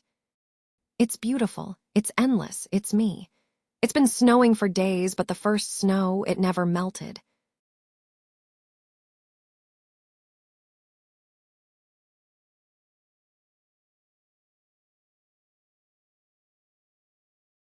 Recording, 11:32 a.m. November 32nd. Yeah, that's what everything says. I've checked, phone, clock, even the microwave. I thought it was a glitch, but it's been November 32nd for I don't know how long anymore. The sun won't move. The air feels wrong. And Mrs. Kettering keeps whispering through the wall, "Don't open your door today." I'm starting to think maybe she's right. When you work from home, time already feels strange. Days blend. You forget weekends. You drink coffee, chase deadlines, and forget to sleep until the light through the blinds looks too pale to be morning anymore. I used to tell people I liked it, the isolation. Freelance journalism suited me. I could focus, observe. Reality was just a puzzle waiting to be picked apart. That was before the clock stopped. I live in a small apartment complex at the edge of a quiet suburb, the kind of place where every building looks like it's been copied and pasted. Beige siding, fogged windows, lawns that never seem to grow. I moved here for the quiet. Now the quiet feels like a trap. It started 3 days ago or maybe 3 weeks. Hard to say when time doesn't move. I woke up, checked my phone, and saw the date. November 32nd, 11:32 a.m. I laughed, thought it was some update bug. Restarted my phone. Same thing, checked my watch, my laptop, my wall calendar. Everything the same frozen moment. The light through the blinds didn't change all day. Not brighter, not darker. Just gray, that flat, undecided kind of gray that could be dawn or dusk. At first, I thought maybe I was having a stroke. Maybe I overslept and my brain was lagging behind. But then the news came on. Same anchors, same words. Temperatures holding steady today at 52 degrees, slight fog rolling in from the east. Then it looped. The exact same report, word for word. I rewound the DVR. It wasn't a recording. The anchors blinked differently each time. Tiny differences, like they were reperforming the same moment again and again. The only thing that wasn't repeating was Mrs. Kettering, my neighbor. Late 70s, small woman, white hair always pinned neat. She was sitting in her window across the courtyard, whispering. I couldn't hear at first, but when the wind shifted, I caught the words. Don't open your door today. I thought she was losing it. I'd always known she talked to herself. I'd hear faint murmurs through the walls sometimes, like prayers. But that day, it sounded urgent. By the second day, or the second same day, I noticed the fog. Not thick enough to obscure everything, but heavy enough that it swallowed sound. The air had weight. You could almost feel it pressing against your skin, humming faintly. The street outside was empty. Not quiet, empty. No cars, no wind. The trees didn't move, but if you stared long enough, you could swear their branches had shifted positions when you blinked. Every screen still said 11:32. Every clock ticked, but the hands didn't move. I decided to document it. That's what journalists do, you record, even if you can't understand it. So I pulled out my old voice recorder, the one I used for interviews, and started logging entries. Entry 1. November 32nd, everything frozen. The sun hasn't moved. The neighborhood feels paused. The recordings helped keep me sane, or I thought they did. Until the murmuring started. It came from outside, low, continuous, like dozens of people whispering under their breath. When I leaned close to the window, it stopped. When I stepped away, it started again. That night, I brewed coffee just to feel normal, but it turned bitter within minutes, like something inside it had spoiled. The air smelled metallic, the way it does before lightning. Around midnight, though that's meaningless now, there was a knock. 3 slow knocks. I froze. Mrs. Kettering's voice drifted through the wall again, barely audible. Don't open your door today. I stood there for nearly 10 minutes, staring at the doorknob. The air was heavy, my ears ringing like I'd been underwater. Then faintly, through the peephole, a blur. Something moving just beyond the fog. A human shape, but wrong somehow. As if it wasn't standing on the ground, but through it. I didn't open the door. By what should have been the next morning, nothing had changed. The light, the air, even the condensation on my window, identical. The same cloud patterns overhead. The static on my phone got louder whenever I tried to make a call. Emails wouldn't send. The Wi-Fi still connected, but every site loaded the same headline. Local time anomaly causes data delays. I searched for the article. No results. Just that line repeating endlessly. My phone buzzed once. A text from an unknown number. Stay inside. They notice when you notice.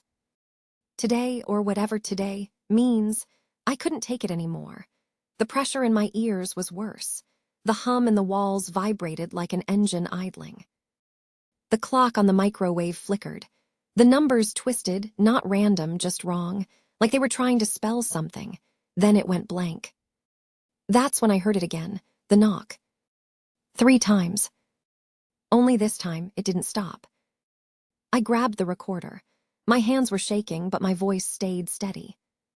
Recording, November 32nd. There's someone outside. They've been knocking for 2 minutes straight. The air feels thick. I can't breathe right. The pressure. It's like the world's holding its breath.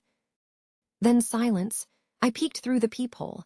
The hallway outside was gray, not dimly lit, but gray, like the fog had seeped indoors. The shape was closer now, clearer. It looked human, maybe a man, except his outline shimmered like static around an old CRT screen. His head tilted too far. His mouth moved, but the sound was delayed, like a bad recording syncing wrong. I backed away. The air rippled, vibrating through the floor. "Rowan," he said, my name, perfectly clear 1 second too late. Every instinct screamed to run, but there was nowhere to go. He knocked again, slow, deliberate, and then Mrs. Kettering's voice behind my wall. "Don't open it, dear. They're still learning how to look human." The figure smiled, or maybe it glitched into the shape of a smile. Its eyes shimmered like reflected daylight, too bright for the dim hall. I stumbled backward. My recorder hit the floor. The hum grew louder, drowning everything. Then, for the first time in days, movement. The second hand on my clock jumped, just once. And the man outside tilted his head the other way, almost curious. "Time is trying to start again," Mrs. Kettering whispered, but it forgot how. The figure stepped forward. Its foot sank slightly into the floor like it was testing gravity. The hallway light flared gray, turning white.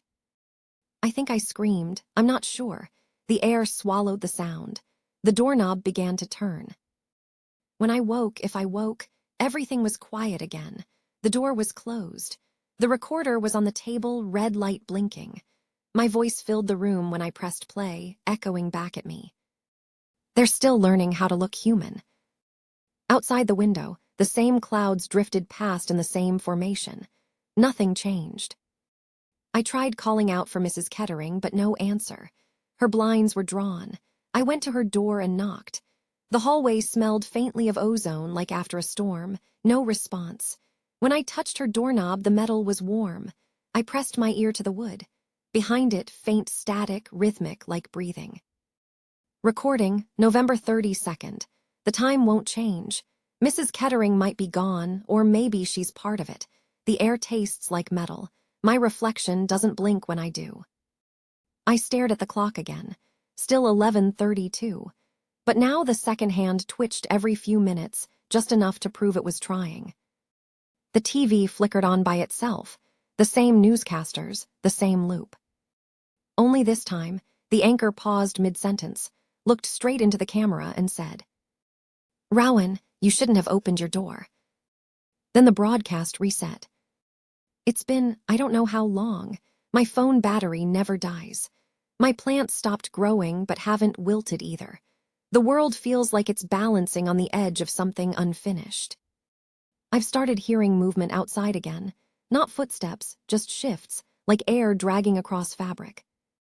Sometimes I think I see faces in the windows across the courtyard.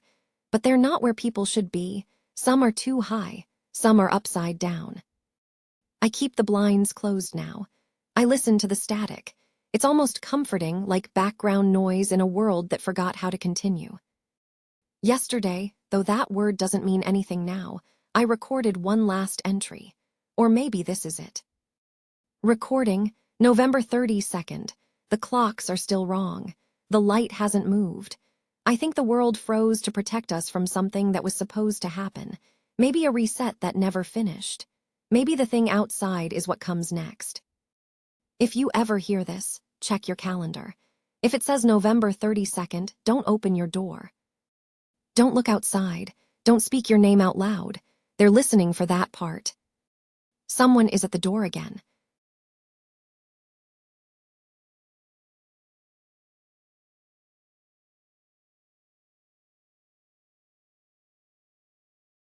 I set the table for 2 again tonight.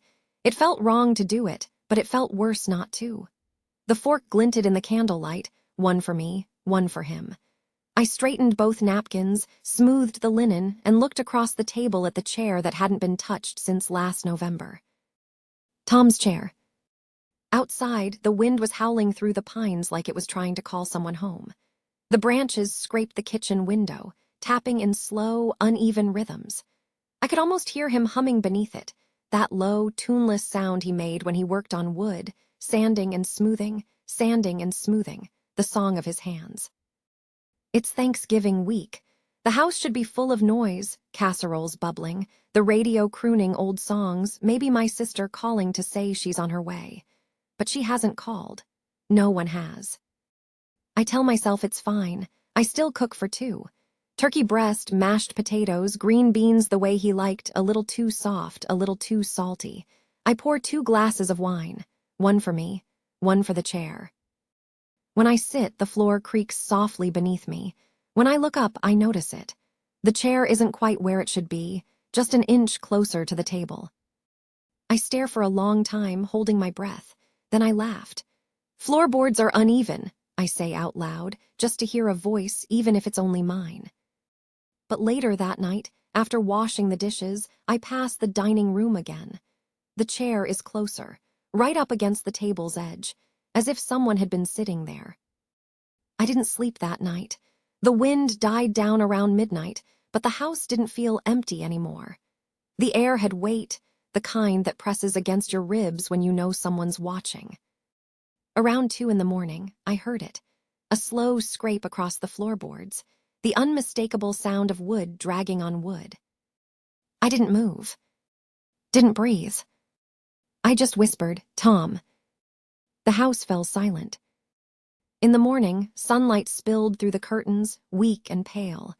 The chair was back in its place, a perfect foot away from the table, just like it's been for a year. I told myself it was grief. My therapist used to say grief does that, makes you see things, feel things, imagine presences that aren't there. Your brain's trying to fill the silence, she said. Maybe she was right, but I couldn't shake the smell. When I came downstairs, the house smelled like sawdust and tobacco, the scent that always clung to his flannel shirts. I'd washed them all before I gave them away, every single one. I opened the window, but the air was still warm, thick, almost alive. That evening, I tried to set the table for one. I couldn't. The fork trembled in my hand when I laid it down. The candle flame flickered violently, though there was no draft. It felt wrong to set the table for one, I said to the empty chair. So I didn't. I set his place again. Fork, knife, napkin, glass. When I looked up, the silverware on his side trembled just faintly, like someone had brushed past it. I told myself it was the house settling. I always tell myself that. On the 3rd night, I started hearing him. It began with a sigh, that quiet, tired exhale he used to make when he sat down. I froze mid-bite, my fork hovering over the potatoes. "Tom." Nothing. Then softly, so soft I thought I'd imagined it, came a whisper. "Thank you." I dropped the fork. It clattered against the plate, ringing through the room like a warning bell. I didn't move for a long time. Didn't dare to. When I finally stood, I looked at his plate. The fork was crooked, the wineglass half empty. I hadn't touched it. The next day, I didn't cook. I tried not to go near the dining room at all. But grief has a way of pulling you back, like a thread tied too tight around your heart. By evening, I was standing in the doorway again, staring at the table. The candle had burned itself down to a stub, but somehow it was still lit. The wax had melted into strange shapes, twisting, knotted like fingers. And the chair, it was closer again, almost touching the table. I whispered his name, "Tom." The candle flame flared, throwing shadows up the wall. Something brushed against my hand, a warmth that didn't belong to me. I flinched, stepping back. My pulse pounded so hard I thought it might crack my ribs. I didn't see him, but I knew. He was there. That night, I heard the floorboards creak in the hallway. Slow, steady, familiar. 1 step. Pause. 2 steps. He always walked like that when he was thinking. "Tom," I whispered. "It's okay, you can come in." The doorknob turned, just slightly. Then silence. I didn't move, couldn't. The next morning, I found the bedroom door half open. The air smelled like sawdust again, stronger now, tinged with something metallic underneath, like rust. I followed the scent downstairs. In the dining room, the candle was out, but the air was warm. The chair was pressed directly against the table, angled slightly toward my seat. I didn't scream, I didn't cry. Instead, I said, "You can stay if you want." And the room sighed. The walls seemed to exhale. For the first time since he died, I felt not alone. On the 5th night, I heard someone knocking. 3 soft taps on the window pane. I looked out, but there was only the yard, gray grass, bare trees, no footprints in the frost. When I turned back, something caught my eye. The candle had relit itself. I watched it burn for hours. I didn't remember lighting it. I didn't even have matches nearby. Around midnight, I heard whispering again. Not one voice, two, mine and his, but I wasn't speaking. The whispers circled the room like a breeze, rising and falling, until I couldn't tell if they were inside or outside my head. I closed my eyes. I could almost feel his breath against my ear. Then, softly, "You shouldn't have stopped." "Stopped what?" I whispered. The silence stretched too long before it answered. "Eating." When I opened my eyes, the plate in front of me was full again. Steam curling from the food, though I hadn't cooked.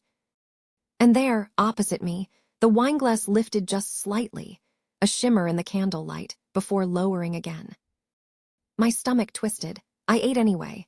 The turkey tasted wrong, too soft, too warm, like something that had been waiting a long time to be touched again.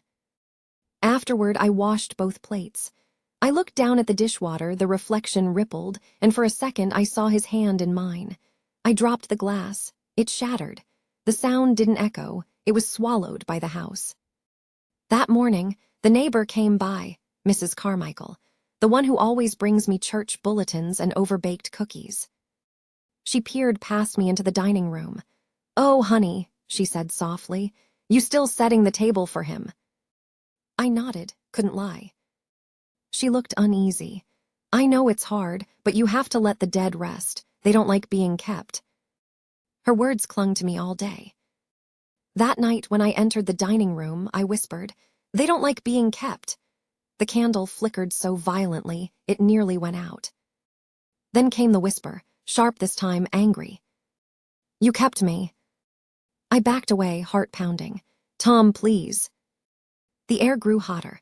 The shadows on the walls stretched long and thin, reaching toward me. "You kept me," it said again, closer now. I wanted to run, but my body wouldn't move. My feet were rooted to the floor. Then the voice softened. "But I stayed for you." The candle stilled. The shadows receded. "And I, foolish, broken thing that I am, whispered, 'Thank you.'" By the 7th night, I stopped pretending. I cooked a full Thanksgiving dinner, turkey, stuffing, cranberry sauce, even his favorite pecan pie. I ironed the tablecloth, lit a new candle, and polished the glasses until they gleamed. The house felt alive, humming faintly beneath the silence. When I brought the dishes out, I paused. The chair had already moved, pressed right beside mine. Our plates were perfectly aligned. I set the pie down between us. My hands didn't shake this time. "You can sit with me, Tom," I whispered. The lights flickered. The candle went out. The darkness swallowed everything.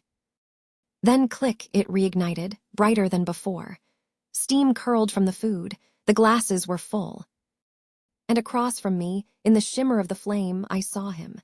Not clearly, just the shape of him, like a reflection caught in water. His outline rippled, his head tilted. "Maggie," he said softly. I smiled. "You came back." He smiled too, I think. We ate together in silence. The room grew warmer, the candlelight softer. Every time I blinked, he seemed closer, clearer. When I reached for his hand, the air shimmered heat, breath, life. Then cold, I gasped. The warmth drained away, replaced by something hollow and vast. The candle flickered wildly. "Tom," I whispered. He didn't answer. The chair beside me scraped, slow, deliberate. When I looked again, both plates were clean, both glasses empty, and across from me the chair was gone. Only one remained, mine. I stood, my breath fogged in the air. The reflection in the window showed the table set for two again. 2 plates, 2 glasses, 2 chairs, but in the reflection both seats were empty. I turned to look behind me. The candle flared one last time, and a voice whispered, right beside my ear. Your turn.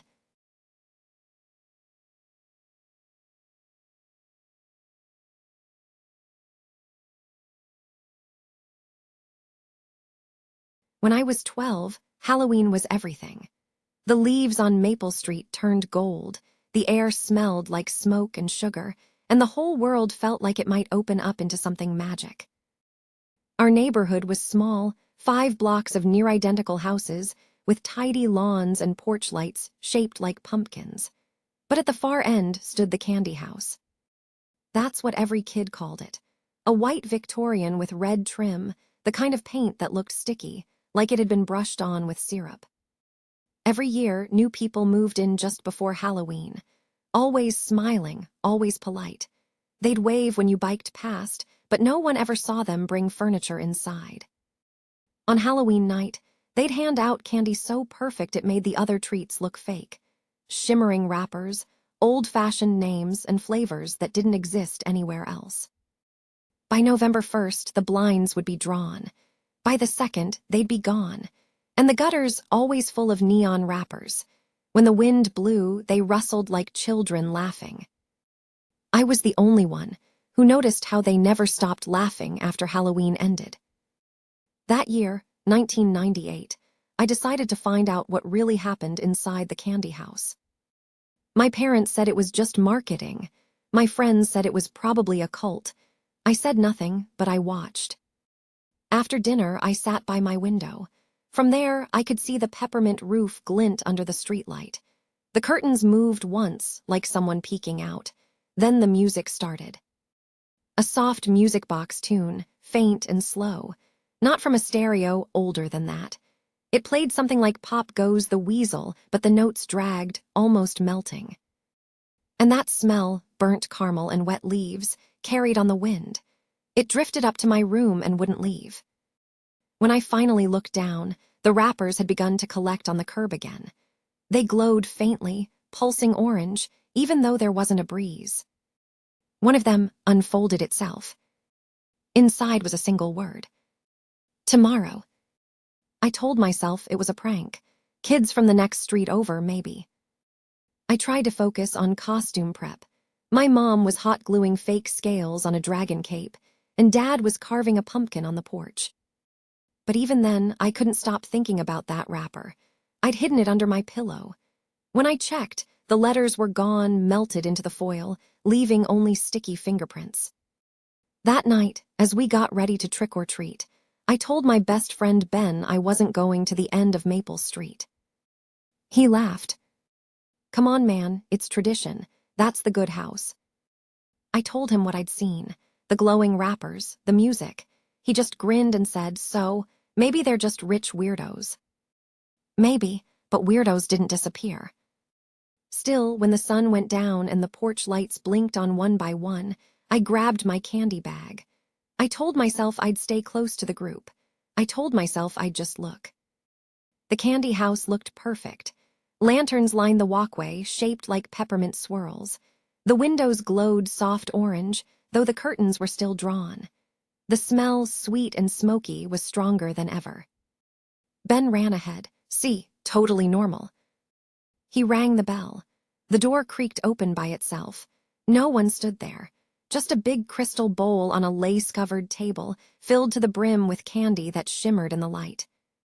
The wrappers looked wet, like they were sweating. I thought I heard something, a tiny rustle like breathing. Ben laughed, grabbed a handful, and stuffed it in his bag. Dude, take some. I hesitated. The bowl seemed to pulse faintly, the candies shifting on their own. Then I saw it, one wrapper near the bottom, gold foil with red script. It said, Owen. I didn't take it, not yet. When we got home, I dumped my candy on the table. Every piece looked normal except for one, a small pink square I didn't remember grabbing. The wrapper shimmered like cellophane in sunlight. The label read, Sugar Soul. When I picked it up, it was warm. I called Ben to ask if he got one like it, but the phone just buzzed, a low static hum that almost sounded like chewing. I unwrapped the candy. The smell was incredible, sweet and smoky, with something underneath like burnt toast. It melted the instant it touched my tongue. And for a second, just a second, I wasn't in my room anymore. I saw orange light pulsing behind curtains, a table covered in lace, dozens of hands, small, sticky hands, reaching from the shadows, offering candy. Then I blinked and I was back. The wrapper was gone. My hands were sticky. Outside, the rappers in the gutters whispered softly. "Welcome." Ben didn't show up at school. His mom said they were moving out suddenly. No one seemed surprised. It happened every year after all, but his bike was still in his yard. His pumpkin still sat on the porch. When I went to check, I found candy wrappers scattered across his driveway, the same glossy kind, folded into tiny shapes. One looked like a human face, eyes pinched shut. That night I couldn't sleep. The candy house lights were off, but the wrappers outside my window were moving, crawling. When I leaned closer, I saw that they weren't wrappers at all. They were tiny shapes made of wrappers, candy people, no bigger than my thumb, giggling softly as they scuttled toward the gutter. I ran to my parents' room, but when I opened the door, they were standing at the window, staring out at the candy house. "Sweet smell tonight," Mom whispered. Dad nodded. "They've done a beautiful job." Their eyes gleamed orange in the dark. The candy house didn't vanish that morning. That's how I knew it was waiting for me. I told myself I'd just go look, just see. The yard was covered in candy wrappers, half melted from the dew. When I stepped on them, they made a sound like bones cracking. The front door was open. The smell was unbearable now, caramel, sugar, plastic, and something metallic. Inside, the walls were covered in candy, literal candy, pressed and melted together. Peppermints, toffees, licorice ropes twisted like vines. I heard faint chimes, the music box, playing slower now, notes dripping like syrup. And under the table by the bowl, something moved. It was Ben's mask from Halloween. Sticky, crumpled, still warm. I should have run, but I didn't. I followed the music deeper into the house. Each step stuck to the floor, pulling up strings of sugar that snapped like sinew. The kitchen was lit by a single candle. Beside it sat a jar filled with wrappers, floating like jellyfish in amber syrup. The syrup pulsed, and then voices, faint, overlapping, whispering inside my head. "Don't waste it. Too sweet to go. Stay, Owen, stay." The jar trembled. The wrappers inside began to unfold, and I saw faces pressed against the glass. Kids' faces, mouths open, eyes blank. The syrup boiled. The lid popped. Something warm and sticky spilled onto the counter, a melted mix of sugar and skin. And beneath the sound of the bubbling, I heard the music box stop. Then, a single crinkle, a new wrapper forming. Gold foil, red letters. Owen. I don't remember getting home. I woke in my bed with the gold wrapper in my hand. It was empty. Mom said I'd had a fever, that I'd been sleepwalking again. When I asked about Ben, she smiled faintly. "Who's Ben, honey?" At school, his desk was gone. No one remembered him. Even the yearbook photo had changed. The spot where he'd sat was just a blur of orange light. That night, I dreamt of the house again, glowing from the inside. The walls breathing, wrappers fluttering like moths around a single open doorway. In the doorway stood a shape, round, red, and smiling. A man made of candy. His voice sounded like sugar dissolving in tea. "Your turn." I packed a bag that morning. I didn't know where I'd go, just away. But when I looked outside, I froze. The candy house was gone, just a patch of empty dirt and flattened grass. In its place stood a moving truck, and a woman waving. "You must be Owen, we're the new neighbors." Behind her, 2 kids, a boy and a girl, peeked from the truck, grinning. Their eyes shimmered orange. It rained that night, hard. I woke to the sound of wrappers rustling outside my window again, not blowing, crawling. When I pulled back the curtain, the gutters were full of them, moving like a slow current. They glittered under the streetlights, whispering. "Sweet dreams. Don't be scared. Come home." One pressed itself against the glass. Its face was round, familiar like Ben's. When I stepped back, the wrapper flattened, then slipped through the window frame as if the glass had softened. It fell onto my desk, unfurled itself, and revealed a new word written inside. Welcome back. Then the smell, caramel, and burnt sugar, flooding the room. My vision swam. Somewhere outside, the music box began to play again. When I woke, it was daylight. My parents were in the kitchen, unpacking boxes. I stumbled out of bed, heart pounding. Through the window, I saw neighbors waving, cheerful, as if it were any other morning. Welcome to Maple Street, Owen, they called. The candy house stood bright and new at the end of the block. Only, it wasn't at the end of the block anymore. It was ours. Mom smiled, holding a bowl of shimmering candy. Go on, honey, she said. You should help me hand these out tonight. It's tradition. The candy glowed faintly in her hands. The wrappers were gold. The one on top said, Sugar Soul. I think I understand now. The house doesn't move. We do. And when the wind blows, the wrappers in the gutters laugh again. Small, sticky voices, sweet as sin. As always, thanks for listening. Sleep tight, shadows.